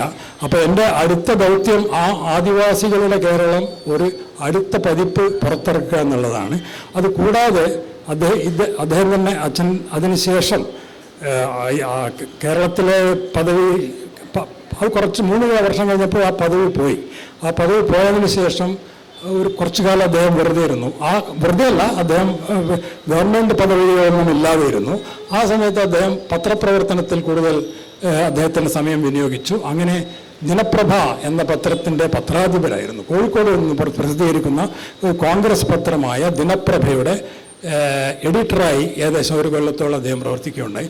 അത് കഴിഞ്ഞ് അദ്ദേഹം ഡൽഹിയിലേക്ക് പോയി. ഡൽഹിയിലിരിക്കുമ്പോൾ അദ്ദേഹത്തിൻ്റെ അടുത്ത സുഹൃത്തായിരുന്നു ലാൽ ബഹദൂർ ശാസ്ത്രിയെ കണ്ട് ലാൽ ബഹദൂർ ശാസ്ത്രി അദ്ദേഹത്തെ ഇതേപോലെ ഞാൻ നേരത്തെ പറഞ്ഞതുപോലെ ഗോവിന്ദ വല്ലഭ് പന്ത് കൊടുത്തതുപോലെ ലാൽ ബഹദൂർ ശാസ്ത്രി ആഭ്യന്തര മന്ത്രാലയത്തിൻ്റെ കീഴിൽ ഒരു ഇന്ത്യ രാജ്യം മുഴുവൻ ജൂറിസ്ഡിക്ഷനുള്ള ഒരു ഉന്നത പദവി അച്ഛന് കൊടുത്തു. അതിൻ്റെ ആ പദവിയുടെ പേര്, അതിൻ്റെ designation officer on special duty എന്നായിരുന്നു. Officer on special duty. ആ ഓഫീസർ റിപ്പോർട്ട് ചെയ്യുന്നത് നേരിട്ട് ആഭ്യന്തര മന്ത്രിക്കാണ്. അപ്പോൾ ഈ ആഭ്യന്തര മന്ത്രാലയത്തിലെ ഒരു ഉയർന്ന ഉദ്യോഗസ്ഥനായി അവരോധിക്കപ്പെട്ട അദ്ദേഹം ഡൽഹി കേന്ദ്രമായി അദ്ദേഹം ഒരു 3-4 വർഷത്തോളം 62 തൊട്ട് 66 വരെ പ്രവർത്തിച്ചു. ഈ 62-66 കാലഘട്ടത്തിൽ അദ്ദേഹം നടത്തിയ യാത്രകളുടെ ഒരു ചെറിയ രൂപമാണ് ഇന്ന് ഈ പുസ്തകത്തിൽ ഉള്ളത്. അദ്ദേഹം യാത്ര ചെയ്ത സ്ഥലങ്ങൾ മണിപ്പൂർ, ഇപ്പോൾ ഇവിടെ സൂചിപ്പിച്ച മണിപ്പൂരിൽ നിന്ന് തുടങ്ങി കിന്നര നാട്ടിൽ, നിങ്ങൾ കേട്ടിട്ടുണ്ടാവില്ല, കിന്നര നാട്ടിൽ എന്ന് പറഞ്ഞൊരു നാടുണ്ട്. അത് ഹിമാലയത്തിൻ്റെ അങ്ങേ അറ്റം നമ്മുടെ ലഡാക്കിനോട് അടുത്ത് കിടക്കുന്ന പ്രദേശമാണ്. ലഡാക്ക് എന്ന് പറഞ്ഞാൽ നമ്മൾ അയൽ രാജ്യം. ഇന്നിപ്പോൾ ലഡാക്കല്ല തിബത്തുമായി അടുത്ത് കിടക്കുന്ന ഒരു സ്ഥലമാണ് തിബത്ത്. പക്ഷേ ഇന്ന് തിബത്തില്ല, ഇന്ന് അത് ചൈനയുടെ ഭാഗമാണ്. പക്ഷെ അന്ന് അത് തിബത്തായിരുന്നു. അപ്പോൾ ഈ 60കളിലൊക്കെ അത് തിബത്തായിരുന്നു. അപ്പോൾ അങ്ങനെ ആ സമയത്ത് അവിടെ നിന്ന് ഈ കിന്നര നാട്ടിലേക്ക് കൂടി സഞ്ചരിച്ചു. കിന്നര നാട്ടിനെ പറ്റിയൊരു ദീർഘമായ പഠനമുണ്ട് ഈ ബുക്കിൽ. അത് കഴിഞ്ഞ് അദ്ദേഹം ഹിമാചൽ പ്രദേശ്, അത് കുമാരനാശാൻ്റെ പ്രയോഗമായ നല്ല ഹൈമവത ഭൂവിൽ അദ്ദേഹം വളരെ വിപുലമായി സഞ്ചരിച്ചു. അതിൻ്റെ കഥകളും റാവി, ബിയാസ്, സത്ലജ് നദികളുടെ കഥകളും എല്ലാം ഈ പുസ്തകത്തിൽ ഉൾക്കൊണ്ടിരിക്കുന്നു. അതിൽ നമുക്ക് വളരെ ഇൻട്രസ്റ്റിംഗ് ആയിട്ടുള്ള ഒരുപാട് കാര്യങ്ങൾ ഇതിൽ പ്രതിപാദിച്ചിട്ടുണ്ട്. അങ്ങനെ ഈ മലകളുടെ മുകളിലൂടെയുള്ള അദ്ദേഹത്തിൻ്റെ യാത്ര, അത് ഞാൻ നേരത്തെ പറഞ്ഞതുപോലെ വെറും 2 ദിവസമോ 3 ദിവസമല്ല നമ്മളിപ്പോൾ യാത്ര പോകുന്ന പോലെയല്ല, വളരെ കഷ്ടപ്പെട്ടിട്ടാണ് ഓരോ യാത്രയും നടത്തിയിരുന്നത്. അതിൻ്റെ ഫലം അദ്ദേഹം കേന്ദ്ര ഗവൺമെൻറ്റിന് റിപ്പോർട്ട് സമർപ്പിക്കുക മാത്രമല്ല, സ്വന്തമായി നോട്ടുകൾ ഉണ്ടാക്കി ആ നോട്ടുകൾ വെച്ചിട്ടാണ് ഇത്തരം പുസ്തകങ്ങൾ അദ്ദേഹം രചിക്കുകയുണ്ടായി. ഇതൊക്കെ കയ്യെഴുത്ത് പ്രതികളായിട്ട് അവിടെ കിടക്കുകയായിരുന്നു. എൻ്റെ അനിയത്തി സൂചിപ്പിച്ചതുപോലെ അത് പെട്ടിയിൽ ഇങ്ങനെ വളരെ ഭദ്രമായി പുള്ളി വെച്ചിരുന്നെങ്കിലും പലതും ചിതലരിച്ചു പോയിരുന്നു കുറേയൊക്കെ. കാരണം ഞങ്ങൾ വീടിൻ്റെ കൺസ്ട്രക്ഷൻ സമയത്തൊക്കെ കുറേ വെള്ളം കയറുകയും അത് പല പ്രശ്നങ്ങളും ഉണ്ടായിട്ട് അത് ഇതായിപ്പോയി. അവളത് എടുത്തുകൊണ്ടുപോയി അതിൽ പ്രധാനപ്പെട്ട എങ്ങനെയുള്ളോ അതിനെ രക്ഷപ്പെടുത്തിയെടുത്ത് വീണ്ടും കുറേ കാലം കഴിഞ്ഞിട്ട് അത് തിരിച്ചു കൊണ്ടുവന്നു. അപ്പം ഞാൻ ഈ അച്ഛൻ്റെ ജീവിതം, ഈ 57 ശേഷമുള്ള ജീവിതത്തെപ്പറ്റി പ്രതിപാദിക്കുന്ന അനുഭവച്ചുരുളുകളുടെ എഴുതാപ്പുറങ്ങൾ എഴുതാനുള്ള ശ്രമത്തിൽ ഞാൻ തപ്പി നോക്കിയപ്പോൾ അതിൽ ഇത്രയും പ്രധാനപ്പെട്ട കാര്യങ്ങൾ അതിൽ കിടക്കുന്നുണ്ടോ എന്നുള്ളത് എനിക്ക് മനസ്സിലായി.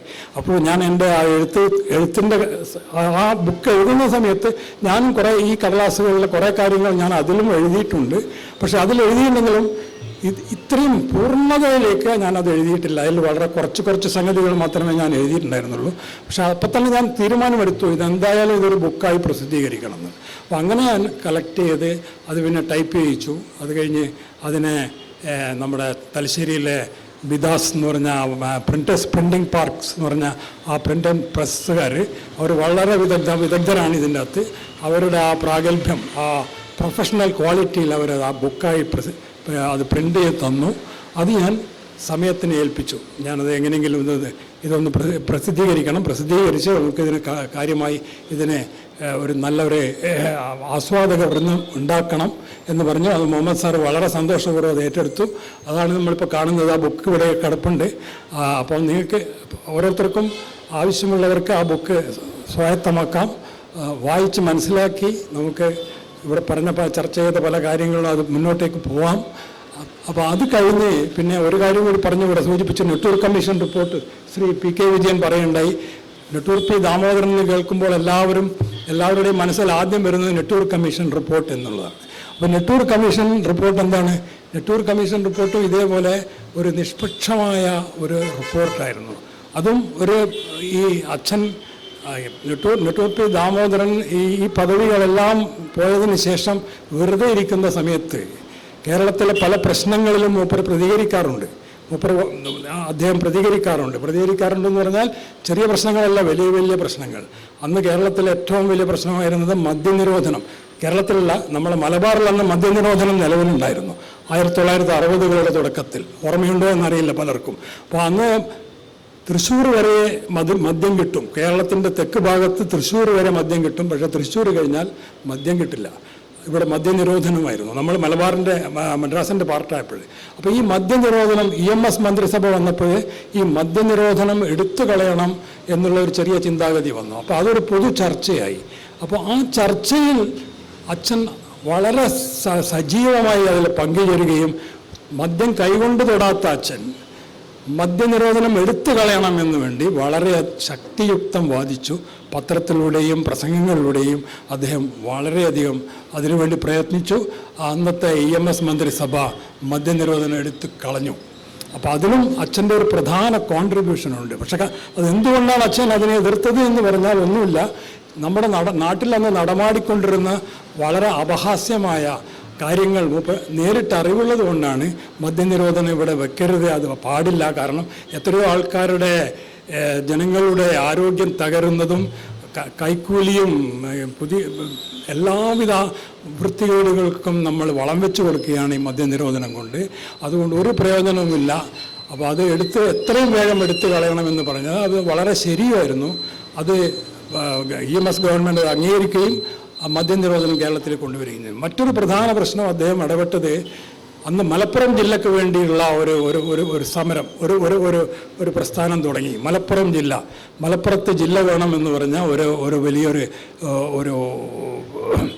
സമരം ഉണ്ടായി. സമരമുഖം തുറന്നു. ആ സമയത്ത് മലപ്പുറം ജില്ലക്ക് വേണ്ടി വളരെ ആൾക്കാരെ കൂടുതൽ ആളും എതിർക്കുകയായിരുന്നു. പക്ഷേ അന്നും അച്ഛൻ മലപ്പുറം ജില്ല ആവശ്യമാണ് എന്ന് പറഞ്ഞ് വളരെ ശക്തിയുക്തം മലപ്പുറം ജില്ലക്ക് വേണ്ടി വാദിക്കുകയും പത്രങ്ങളിലൊക്കെ എഴുതുകയും പ്രസംഗിക്കുകയും ഒക്കെ ചെയ്തതിൻ്റെ ഫലമായി മലപ്പുറം ജില്ല മാത്രമല്ല, മലപ്പുറം മലനാട് ജില്ലകൾ, അന്ന് പറഞ്ഞിരുന്നത് മലപ്പുറം മലനാട് ജില്ലകൾ വേണമെന്നാണ്. അപ്പോൾ മലനാട് എന്ന് പറയുന്നത് നമ്മൾ അതിൻ്റെ പേര് മാറിയെങ്കിലും ഇടുക്കി ആയെങ്കിലും അന്ന് അത് മലനാട് ജില്ലയായിട്ടാണ് ആദ്യമായി പ്രപ്പോസ് ചെയ്തത്. അപ്പോൾ അന്ന് മലപ്പുറം മലനാട് ജില്ലകൾക്ക് വേണ്ടിയാണ് അച്ഛൻ അന്ന് നിലകൊണ്ടത്.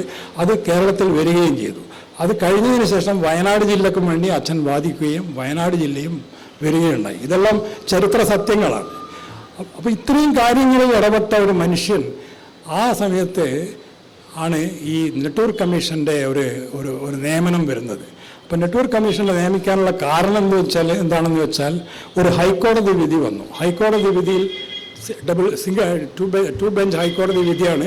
അതിൽ വിധിയിൽ പറഞ്ഞിരിക്കുന്നത് എന്താണെന്ന് വെച്ചാൽ ഈ സർക്കാരിൻ്റെ ഈ ഇത്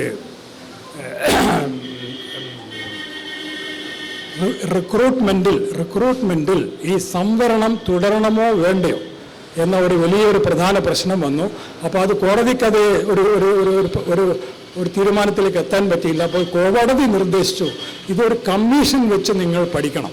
ഗവൺമെൻറ്റിന് നിർദ്ദേശം കൊടുത്തു, ഒരു കമ്മീഷൻ വെച്ച് പഠിച്ച് എന്നിട്ട് ഇത് തുടരണമോ തുടരണ്ടയോ, തുടരണമെങ്കിൽ എത്ര കാലം, അതിന് വേറെ എന്തെങ്കിലും കണ്ടീഷൻ ഉണ്ടോ എന്നൊക്കെ വെച്ചിട്ട് ഒരു കമ്മീഷനെ നിയമിക്കാൻ പറഞ്ഞു. അപ്പോൾ ആ ഒരു കോടതി വിധി വന്നതോടുകൂടി അന്ന് EMS ഭരിക്കുകയാണ്. അപ്പോൾ EMS അദ്ദേഹം ഉള്ളിൽ കണ്ട വ്യക്തി അച്ഛനായിരുന്നു.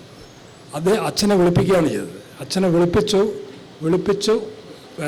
ചോദിച്ചു, ഇങ്ങനെ ഒരു പ്രധാന ദൗത്യം ഏൽപ്പിച്ചാൽ ഏറ്റെടുക്കുമോ എന്ന് ചോദിച്ചു. അച്ഛൻ പറഞ്ഞു ഞാൻ ഏറ്റെടുക്കാമെന്ന് പറഞ്ഞു. അങ്ങനെ അച്ഛനെ നേരിട്ട് വിളിച്ച് കൊടുത്ത ഒരു പദവിയായിരുന്നു നെട്ടൂർ കമ്മീഷൻ്റെ ചെയർമാൻ എന്ന പദവി. അപ്പോൾ ആ ചെയർമാൻഷിപ്പ് കിട്ടിയതിന് ശേഷം അദ്ദേഹം ആത്മാർത്ഥമായി ആ ഒരു പരിശ്രമത്തിൽ കേരളം മുഴുവൻ ഓടി നടന്ന് തെളിവെടുപ്പുകൾ നടത്തി ആളുകാരുടെയും പ്രസ്ഥാനങ്ങളുടെയും ജാതിമത സംഘടനകളുടെയും എല്ലാവരുടെയും അഭിപ്രായങ്ങൾ ശേഖരിച്ച് ക്രോഡീകരിച്ച് ഒരു വളരെ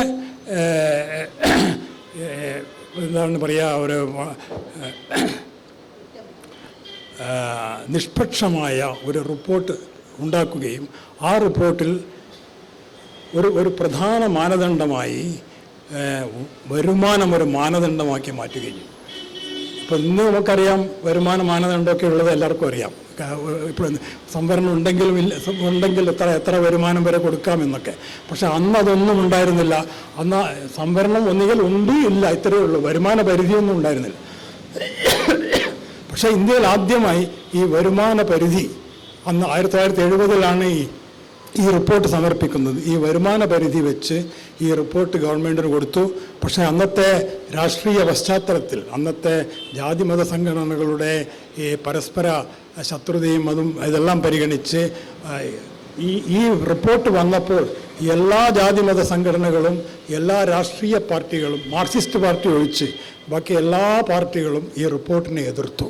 അങ്ങനെ ഈ റിപ്പോർട്ട് ഒരു കാലത്തും കേരള നിയമസഭ അംഗീകരിച്ചില്ല.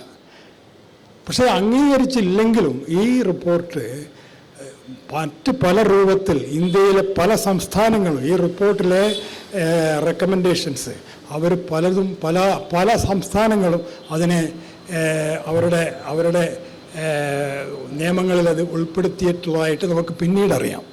അപ്പോൾ ഇതിൻ്റെയൊക്കെ ഒരു ഫലമായിട്ടാണ് പിന്നീട് നമ്മൾ കാണുന്ന മണ്ഡൽ കമ്മീഷൻ ഉണ്ടാവുന്നത്.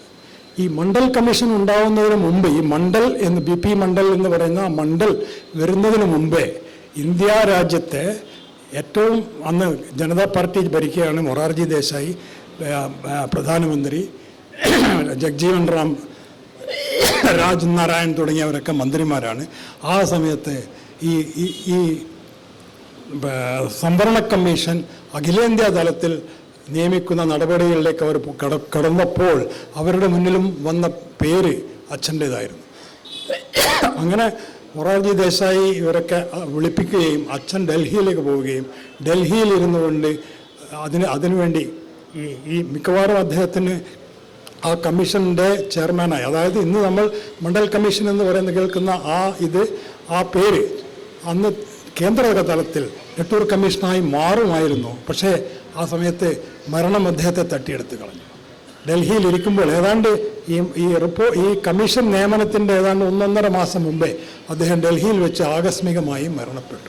സോ ഇതാണ് നെട്ടൂർ പി രാമകൃഷ്ണനെ പറ്റി എനിക്ക് നിങ്ങൾക്ക് പറഞ്ഞു തരാനുള്ളത്. പക്ഷെ അദ്ദേഹം എഴുതിയ ലേഖനങ്ങളും എഴുതിയ യാത്രാവിവരണങ്ങളും ജീവചരിത്രവും എല്ലാം ഏത് കാലത്തും പ്രസക്തമായിട്ടുള്ള കാര്യങ്ങളാണ് അതിലുള്ളത്. അത് എല്ലാവരും വായിക്കാനും അതിൽ പറഞ്ഞ പല കാര്യങ്ങളും പറ്റുമെങ്കിൽ ഫോളോ ചെയ്യാനും ആണ് പറഞ്ഞുകൊണ്ട് ഞാൻ ഈ പുസ്തകത്തെ എല്ലാവരും പ്രോത്സാഹിപ്പിക്കണമെന്ന് അഭ്യർത്ഥിച്ചുകൊണ്ട് ഞാൻ എൻ്റെ വാക്കുകൾ അവസാനിപ്പിക്കുന്നു. Thank you. സവിശേഷതകളുടെ നാടുകളിലൂടെ സവിസ്തരം എന്നുള്ള ഈ ഒരു പുസ്തകം പല ദൗത്യങ്ങൾ നിർവഹിക്കുന്നുണ്ട്. അതിലെ ഒരു പ്രധാനപ്പെട്ട ദൗത്യം ഒരുപക്ഷെ വർത്തമാനകാല സമൂഹത്തിൽ നിർവഹിക്കേണ്ട ഒരു ദൗത്യമാണ്. അത് നെട്ടൂർ പി ദാമോദരൻ്റെ ജീവിതം പറയുക എന്നുള്ളതാണ്. പലപ്പോഴും നമുക്ക് സംഭവിക്കാറുണ്ട്, സമൂഹത്തിൽ വലിയ സംഭാവനകൾ നൽകി കടന്നു പോകുമ്പോൾ അതോടുകൂടി അവർ ചെയ്ത സംഭാവനകളുടെ ആ ഒരു സ്പേസും സമൂഹ മനസ്സിൽ നിന്ന് മാഞ്ഞു പോകും എന്നുള്ള വളരെ സ്വാഭാവികമായൊരു പ്രക്രിയ. അതിൻ്റെ ഒരു അടിമകളാണ് നമ്മളെല്ലാവരും. അപ്പോൾ അതിൽ നിന്ന് സമൂഹത്തെ തിരിച്ചു കൊണ്ടുവരിക എന്നുള്ളത് ഈ ഒരു പുസ്തകത്തിൻ്റെ മുഖ്യ ധർമ്മമാണെന്ന് വിശ്വസിക്കുന്ന ഒരു വായനക്കാരനാണ് ഞാൻ. എന്തുകൊണ്ടാണ് അങ്ങനെ പറയുന്നതെന്ന് വെച്ചാൽ, ഇപ്പോൾ അദ്ദേഹത്തിൻ്റെ മകൻ കൂടിയായിട്ടുള്ള പ്രദീപും നേരത്തെ ടിക്കടിയും പറഞ്ഞു, നെട്ടൂർ പി ദാമോദരൻ കേരളത്തിൻ്റെ, കണ്ണൂരിൻ്റെ, തലശ്ശേരിയുടെ, ഇന്ത്യയുടെ രാഷ്ട്രീയ പ്രക്രിയയിൽ, അതായത് ഇന്ത്യ ഒരു സ്വതന്ത്ര രാജ്യമാകുകയും അതിൻ്റെ ഒരു ഫോർമേറ്റീവ് സ്റ്റേജിൽ മറ്റ് മഹാരഥന്മാരോടൊപ്പം വലിയ സംഭാവനകൾ ചെയ്തതിൻ്റെ ഒരു ചെറിയ രേഖാചിത്രമാണ് പ്രദീപ് പറഞ്ഞത്. അതൊരു ചെറിയ കാര്യമല്ല. കാരണം ആ ഒരു കാലയളവിലെ ലോകസഭാ അംഗം അല്ലെങ്കിൽ പാർലമെൻറ്റ് അംഗം എന്നുള്ള നിലയ്ക്ക് അദ്ദേഹത്തിൻ്റെ സംഭാവനകൾ സമൂഹത്തോട് നിരന്തരമായിട്ട് പറഞ്ഞുകൊണ്ടിരിക്കേണ്ടതാണ്. ഇപ്പോൾ ഇതിൽ ഈ നെട്ടൂർ കമ്മീഷൻ, അതിന് ശേഷമുണ്ടായിട്ടുള്ള ഇന്ത്യയിലെ സംവരണ ചരിത്രം, പിന്നീട് അതിൻ്റെ ഒരു കൾമിനേഷനായിട്ട് വന്നിട്ടുള്ള മണ്ഡൽ കമ്മീഷൻ, അതിനെ തുടർന്നുള്ള ഇന്ത്യയുടെ ഒരു ചിത്രം, ഇതിലൊക്കെ നെട്ടൂർ പി ദാമോദരൻ്റെ ഒരു കയ്യൊപ്പുണ്ട് എന്നുള്ളത് ഒരു പക്ഷേ പുതിയ കാല ഇന്ത്യൻ വർത്തമാനകാലത്ത് ജീവിക്കുന്ന ആളുകൾക്കറിയില്ല എന്നുള്ളൊരു വസ്തുതയാണ്. ആ വസ്തുതയിലേക്കാണ് ഈ ഒരു പുസ്തകത്തിൻ്റെ സമ്പാദനവും പ്രസാധനവും പ്രകാശനവും ഇതിൻ്റെ ഒരു വായനയൊക്കെ നമ്മളെ എത്തിക്കുന്നത്. ഞാനത് പറയുന്നത് അങ്ങനെ വെറുതെ അല്ല. കാരണം ഈ 1947 ആഗസ്റ്റ് 14-ാം തീയതി അർദ്ധരാത്രിയിൽ നേരത്തെ പ്രദീപ് സൂചിപ്പിച്ചതുപോലെ തലശ്ശേരി കോട്ടയിൽ കൂരാക്കൂര് ഇരുട്ടിൽ 2 യുവാക്കൾ 2 ഭാഗത്തിലൂടെ കയറി അവിടെ ദേശീയ പതാക ഉയർത്തുകയും ചുറ്റുമുള്ള സമൂഹത്തെ, ചുറ്റുമുള്ള ലോകത്തെ അഭിസംബോധന ചെയ്യുകയും ചെയ്തു. അത് ആരൊക്കെയായിരുന്നു? ഒന്ന് നെട്ടൂർ പി ആയിരുന്നു, മറുഭാഗത്ത് എസ് കെ ആയിരുന്നു, എസ് കെ പൊറ്റക്കാടായിരുന്നു. എസ് കെയുടെ സംഭാവന എന്താണ്? ഒരു പക്ഷേ ഈ മലയാള ഭാഷ ലോകത്തിൽ തന്നെ ഏറ്റവും കൂടുതൽ യാത്രാ വിവരണങ്ങളുടെ സമ്പന്നത അവകാശപ്പെടുന്ന ഒരു ഭാഷകളിലൊന്നാണ്. ലോകത്ത് അത്രയും സമ്പന്നമായ ഒരു യാത്രാ വിവരണ ശാഖ അപൂർവം ഭാഷകളിലേ ഉള്ളൂ. ഇംഗ്ലീഷിലുണ്ട്, നമുക്കറിയാം. ഇംഗ്ലീഷ് ഒരു വലിയ സഞ്ചാര ഭാഷ എന്ന നിലക്കും ഒരു വലിയ കൊളോണിയൽ ഭാഷ എന്നുള്ള നിലക്കും അതിൽ അത്ഭുതപ്പെടേണ്ടതില്ല. പക്ഷേ അങ്ങനെ അല്ലാതെ ഒരു കൊച്ചു ദേശത്തുള്ള ചെറിയ ഭാഷ, ആ ഭാഷയിൽ ഇത്രയും സമ്പന്നമായിട്ടുള്ള ഒരു സഞ്ചാര സാഹിത്യം എങ്ങനെ ഉണ്ടായെന്ന് ചോദിച്ചാൽ കേരളത്തിൻ്റെ, മലയാളത്തിൻ്റെ, കേരളീയ ചരിത്രത്തിൻ്റെ, അതിൻ്റെ സംസ്കാരത്തിൻ്റെ, അതിൻ്റെ ലാവണ്യബോധത്തിൻ്റെയൊക്കെ നമ്മുടെ അടിരേഖകൾ പരിശോധിച്ചാൽ അത് നമ്മളോട് വിളിച്ചു പറയുക അതിലെ സഞ്ചാരത്തിൻ്റെ ചൈതന്യമാണ് എന്നുള്ളതാണ്. ഇപ്പോൾ നമ്മുടെ കേരളം ഇന്ത്യയിലെ തന്നെ മറ്റ് സംസ്ഥാനങ്ങളിൽ നിന്നും വ്യത്യസ്തമാണത്. ഭാഷയിലായാലും സൗന്ദര്യബോധത്തിലായാലും സംസ്കാരത്തിലായാലും സാഹിത്യത്തിലായാലും ഒക്കെ. അതിനൊരു ആ ഒരു ഊർജം നൽകിയത് കേരളത്തിലേക്ക് വന്ന സഞ്ചാരികൾ നമുക്ക് നൽകിയിട്ടുള്ള ആ ഒരു കൊടുക്കൽ വാങ്ങൽ പ്രക്രിയ, മലയാളികളായ നമ്മൾ പുറത്തേക്ക് പോകാൻ കാണിച്ചിട്ടുള്ള സമാനതകളില്ലാത്തൊരു ത്വര, ഈ 2 ഘടകങ്ങളാണ് മലയാളത്തെ, കേരളത്തെ മറ്റ് ദേശങ്ങളിൽ നിന്നും വ്യത്യസ്തമാക്കുന്ന ഒരു മുഖ്യ ഘടകം എന്ന് പറയുന്നതിൽ ഒരു തെറ്റില്ല. അപ്പോൾ ആ ഒരു സഞ്ചാര സംസ്കാരത്തിൻ്റെ ഒരു തുടർച്ച കൂടിയായിട്ടാണ് നമുക്ക് SK കാണാൻ കഴിയുക. SKയുടെ സഞ്ചാര സാഹിത്യം ലോകത്തിലെ അത്യത്ഭുതകരമായിട്ടുള്ള ഒരു എഴുത്തിൻ്റെ തുറസ്സാണ്. അന്ന് നമുക്കിന്ന് കാണുന്ന രീതിയിലുള്ള യാതൊരുവിധ കമ്മ്യൂണിക്കേഷൻ, യാത്ര, വിനിമയ മാധ്യമങ്ങളൊന്നും ഇല്ലാതിരുന്ന ഒരു കാലത്ത് ലോകത്തിൻ്റെ ഇരുളടഞ്ഞ അറകളിലേക്ക് അതിനെന്തുമാത്രം ധൈര്യം വേണമെന്ന് കൂടി നമ്മൾ ആലോചിക്കണം. ആഫ്രിക്ക പോലുള്ള ഇരുണ്ട ഭൂഖണ്ഡങ്ങളിലേക്ക്, അതുപോലെ ഏഷ്യയുടെ പല കോണുകളിലേക്ക് അദ്ദേഹം നടത്തിയിട്ടുള്ള യാത്രകൾ മാത്രമല്ല, ആ യാത്രകളിൽ അദ്ദേഹം തുറന്നു വെച്ച തൻ്റെ കണ്ണിൻ്റെ കാഴ്ചകൾ, തൻ്റെ ചെവിയുടെ കേൾവികൾ, തൻ്റെ മനസ്സിൻ്റെ ആ ഒരു ചൈതന്യവത്തായ അതുപോലെ തന്നെ ധൈഷണികമായ ആ ഒരു തുറന്നിടലിൻ്റെ ഒരു വലിയ അനുഭവമാണ് നമുക്ക് SKയുടെ സഞ്ചാര സാഹിത്യത്തിൽ കാണാൻ പറ്റും. ഈ SKയുടെ സഞ്ചാര സാഹിത്യത്തിൻ്റെ ഒരു സ്പർശം നമുക്ക് നെട്ടൂർ P. ദാമോദരനിലും കാണാൻ കഴിയും എന്ന് പറഞ്ഞാൽ അത് ഈ ഒരു ചടങ്ങിൽ സംസാരിച്ചുകൊണ്ട് ഭംഗിവാക്ക് പറയുകയല്ല എന്നുള്ളതൊരു വസ്തുതയാണ്. കാരണം ഒരുപക്ഷെ അദ്ദേഹം ഈ 78-ൽ അത്ര പെട്ടെന്ന് മരിച്ചു പോയിരുന്നില്ലെങ്കിൽ, കൂടുതൽ യാത്ര ചെയ്യാനുള്ള സന്ദർഭങ്ങളൊക്കെ പിന്നീട് ഉണ്ടാവുകയാണെങ്കിൽ മലയാളത്തിലെ ഏറ്റവും സമ്പന്നമായ ആ ഒരു സഞ്ചാര സാഹിത്യത്തിന് വലിയ മുതൽക്കൂട്ട് നൽകാൻ അദ്ദേഹത്തിന് കഴിയുമായിരുന്നു എന്നുള്ളതിൻ്റെ ഒരു സാക്ഷ്യപത്രമാണ് ഈ ഒരു പുസ്തകം. കാരണം ഇതിൽ നമ്മൾ സാധാരണ കാണുന്ന രീതിയിലുള്ള ഒരു സഞ്ചാര സാഹിത്യമല്ല. അതിനപ്പുറത്ത് ഒരു ഇന്ത്യയിലെ അന്നത്തെ രാഷ്ട്രീയ നേതൃത്വ ശ്രേണിയിൽ ഔന്നത്യത്തിൽ നിന്ന ഒരു രാഷ്ട്രീയ ധിഷണാശാലിയുടെ കണ്ണിൻ്റെ സൂക്ഷ്മതകളിൽ നമുക്കിതിൽ ഈ ലേഖനങ്ങളിൽ കാണാൻ പറ്റും. അദ്ദേഹം മണിപ്പൂരിൽ പോയിട്ടുള്ള സമയത്തുള്ള അദ്ദേഹത്തിൻ്റെ വിവരണം വളരെ നമ്മെ വിസ്മയിപ്പിക്കുന്ന രീതിയിലുള്ളതാണ്. സാധാരണഗതിയിൽ അന്നാണെന്ന് നമ്മൾ ഓർക്കണം, ഒരു 6-7 പതിറ്റാണ്ട് മുമ്പ് ഈ സ്ത്രീകളുടെ അന്ന് സ്ത്രീ ശാക്തീകരണമൊക്കെ അടുത്ത കാലത്താണ് നമ്മുടെ സമൂഹ മനസ്സിലേക്ക് കയറി വരുന്നത്. പക്ഷേ 6-7 പതിറ്റാണ്ടുകൾക്ക് മുൻപ് തന്നെ അദ്ദേഹം അത്തരത്തിലുള്ള ചിന്തകൾ മനസ്സിൽ വഹിച്ചുകൊണ്ടുള്ള യാത്രകൾ, ഈ വടക്കുകിഴക്കൻ ഇന്ത്യയിലെ സവിശേഷത നമുക്കറിയാം. അവിടെ പല സംസ്ഥാനങ്ങളും സ്ത്രീകളാണ് കാര്യങ്ങൾ ചെയ്യുന്നത്. പുരുഷന്മാർ സ്ത്രീകളുടെ പക്കൽ നിന്ന് പൈസ വാങ്ങിച്ച് മദ്യമൊക്കെ കഴിച്ച് സുഖലോലുപതയിൽ കഴിയുന്ന ഒരന്തരീക്ഷമാണ് ഇന്നും പല സംസ്ഥാനങ്ങളിലും ഉള്ളത് എന്നുള്ളത് അവിടെ സന്ദർശിച്ചിട്ടുള്ളവർക്കറിയാം. അപ്പോൾ വീടുകളുടെ ഭരണം, അതുപോലെ തൊഴിൽ, ചെറുകിട സംരംഭങ്ങൾ, ഇതിനൊക്കെ നേതൃത്വം കൊടുക്കുന്നത് സ്ത്രീകളാണ്. അപ്പോൾ ആ സാമൂഹ്യ ജീവിതത്തെ മുന്നോട്ട് നയിക്കുന്ന പുരുഷന്മാരല്ല സ്ത്രീകളാണ് എന്ന് വളരെ സൂക്ഷ്മമായി അദ്ദേഹം ഇതിൽ അടയാളപ്പെടുത്തുന്നു. അത് വെറും ആ ഒരു ശാക്തീകരണത്തിൻ്റെ മാത്രമല്ല, സ്ത്രീകളുടെ സാംസ്കാരികവും അതുപോലെ സാമൂഹ്യപരവുമായിട്ടുള്ള ഇടപെടലുകളുടെയൊക്കെ അടരുകൾ അത്തരം ലേഖനങ്ങളിൽ അദ്ദേഹം ചേർത്ത് വെക്കുന്നു എന്നുള്ളത് നമ്മൾ ഇപ്പോൾ ഈ ഒരു ലേഖനത്തിലൂടെ മണിപ്പൂരിനെ കുറിച്ചുള്ള, അതുപോലെ വടക്ക് കിഴക്കൻ ഇന്ത്യയുടെ ഭാഗങ്ങളിലൂടെയുള്ള അദ്ദേഹത്തിൻ്റെ യാത്രയുടെ പഥങ്ങളിൽ നമുക്കൊരു സ്പർശമായിട്ട് അനുഭവപ്പെടും.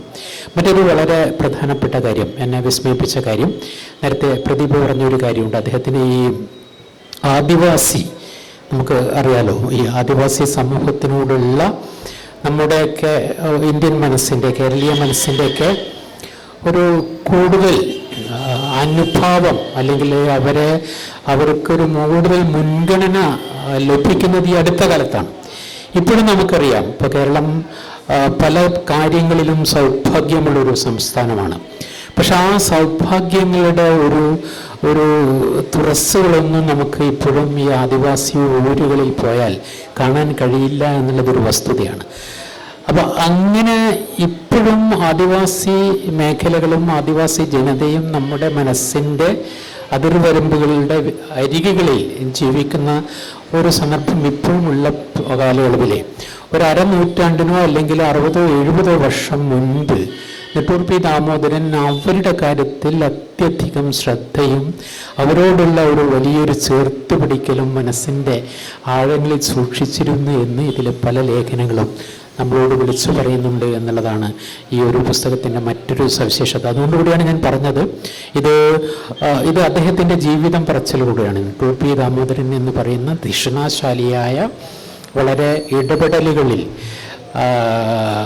അഭിരമിക്കുക എന്ന് പറയുന്നതിനപ്പുറത്ത് സധൈര്യം സാമൂഹ്യ വിഷയങ്ങളിൽ ഇടപെട്ടിരുന്ന ഒരു രാഷ്ട്രീയ പ്രവർത്തകൻ്റെ ആ ഒരു ധിഷണയുടെ ചേർത്തുവെക്കൽ നമുക്ക് ഇതിലെ പല അധ്യായങ്ങളിലും കാണാൻ പറ്റും. മറ്റൊരു കാര്യം ഞാൻ ദീർഘമായിട്ട് പറയുന്നില്ല, കാരണം ഇത് നിങ്ങൾ വാങ്ങുകയും വായിക്കുകയും ചെയ്യുന്നില്ല. മറ്റൊന്ന് ഇതിലെ ഭാഷയുടെ ഒരു സുഖമാണ്. നമ്മൾ സാഹിത്യ ഭാഷ നിരന്തരമായിട്ട് നവീകരിച്ചുകൊണ്ടിരിക്കുന്ന ഒരു പ്രക്രിയയാണ്, ഒരു ജൈവ പ്രക്രിയയാണ്. പക്ഷേ ഒരു 6-7 പതിറ്റാണ്ടുകൾക്ക് മുൻപ് ഇത്തരത്തിലുള്ളൊരു ഭാഷ നെട്ടൂർ പി ദാമോദരൻ എന്ന് പറയുന്ന ഒരു രാഷ്ട്രീയ നേതാവ് അദ്ദേഹത്തിന് വഴങ്ങിയിരുന്നു എന്നുള്ളത് ഒരു സാഹിത്യ വിദ്യാർത്ഥിയായിട്ടുള്ള എന്നെപ്പോലുള്ളവരെ വിസ്മയിപ്പിക്കുന്നു എന്നുള്ളതൊരു വസ്തുതയാണ്. ഇതിൽ ഞാൻ പല സ്ഥലത്ത് ഇത് മാർക്ക് ചെയ്ത് വെച്ചിട്ടുണ്ട് അത് വായിക്കാൻ വേണ്ടി. പക്ഷേ സമയം കൂടുതലായി, നിങ്ങൾക്കൊക്കെ തിരിച്ച് വളരെ ദൂരം പോകേണ്ടവരാണ്, പലരും മുതിർന്നവരാണ്, അതൊക്കെ പരിഗണിച്ച് ഞാൻ അതിലേക്ക് കടക്കുന്നില്ല. പക്ഷേ ഞാൻ പറയുന്നത്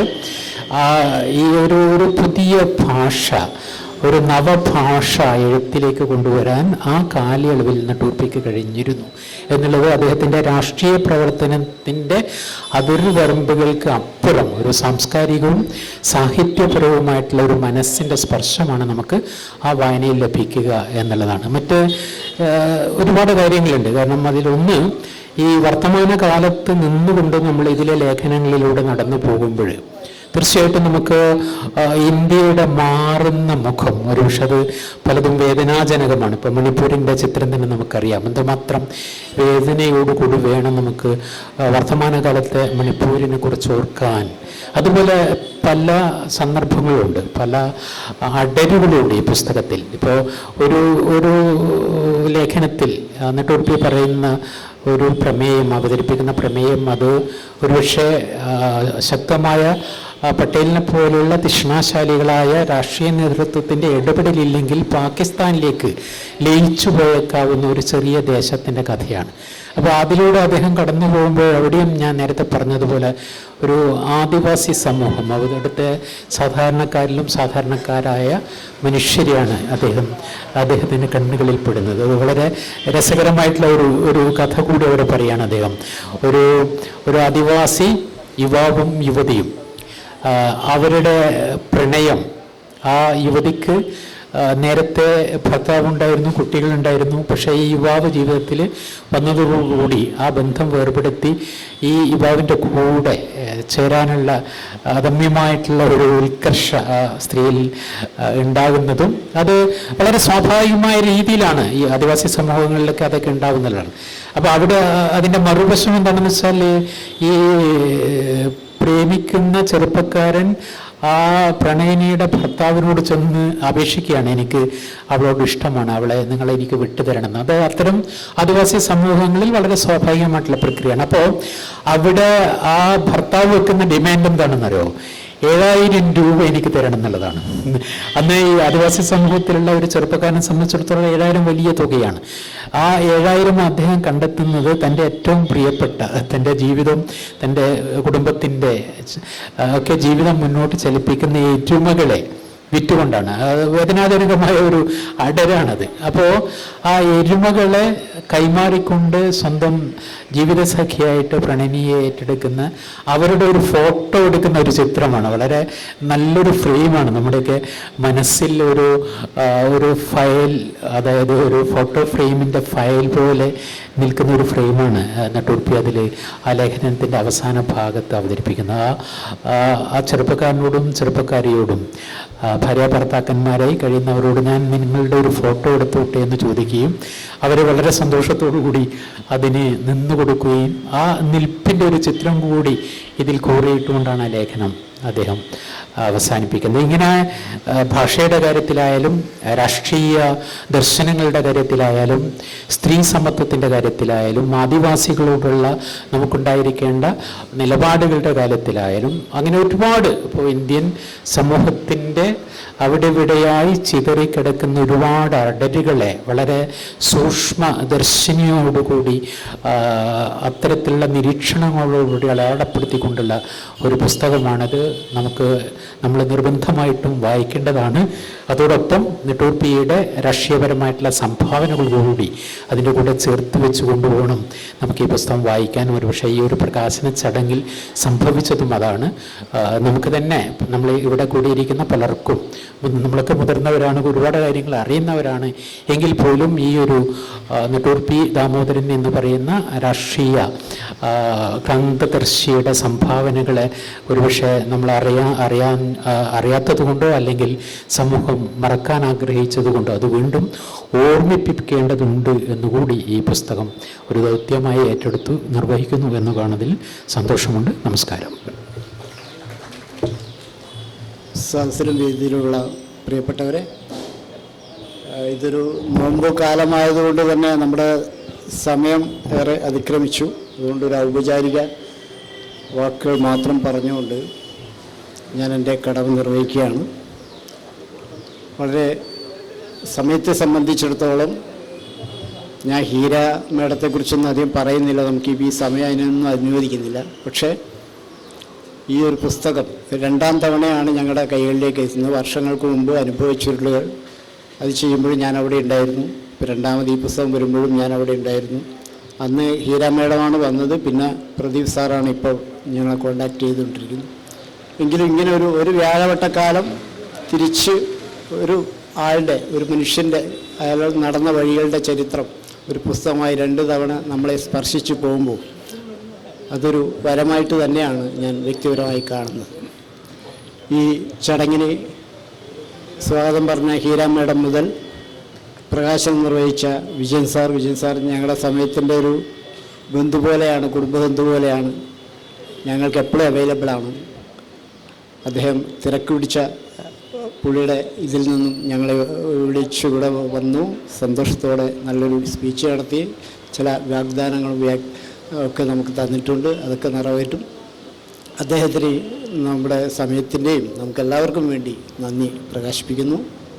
ഏറ്റുവാങ്ങിയ DKD മുളപ്പിലങ്ങാട് സാർ, അദ്ദേഹവും സമയത്തിൻ്റെ ഒരു ബന്ധു തന്നെയാണ്. ഞങ്ങളുടെ എല്ലാ പരിപാടികളും ഏറെക്കുറെ കടന്നു വരാറും ഞങ്ങളെ സ്നേഹിക്കുകയും ചെയ്യുന്നതാണ്. DKD മുളപ്പിലങ്ങാട് സാറിനും ഞങ്ങളുടെ അഗൈതമായ നന്ദിയും സ്നേഹവും അർപ്പിക്കുന്നു. എല്ലാത്തിനുമുപരി ഈ ചടങ്ങിന് നിമിത്തമായ പ്രദീപ് നെട്ടൂർ സാർ, ഹീര മേഡം, പിന്നെ ഞങ്ങളുടെ കുടുംബത്തിൻ്റെ തലൈവൻ മുഹമ്മദ് സാർ, അധ്യക്ഷത വഹിച്ച മുഹമ്മദ് സാർ, ജ്യേഷ്ഠ സഹോദരൻ ബാലകൃഷ്ണൻ കൊയ്യാൽ, പ്രിയപ്പെട്ട എല്ലാവർ, ഇതുമായി ബന്ധപ്പെട്ട എല്ലാ വ്യക്തികളും, ഇതിൻ്റെ പ്രസ്, ലേഔട്ട്, പുസ്തകം, അതുമായി ബന്ധപ്പെട്ട എല്ലാ കാര്യങ്ങൾക്കും ഞങ്ങളോട് സഹകരിച്ച എല്ലാവർക്കുമുള്ള നന്ദി അറിയിച്ചുകൊണ്ട് എൻ്റെ വാക്കുകൾ നിർത്തുന്നു. നന്ദി, നമസ്കാരം. ഈ ചടങ്ങുകൾ പൂർണ്ണമായതായിട്ട് അറിയിക്കുന്നു. നമസ്കാരം.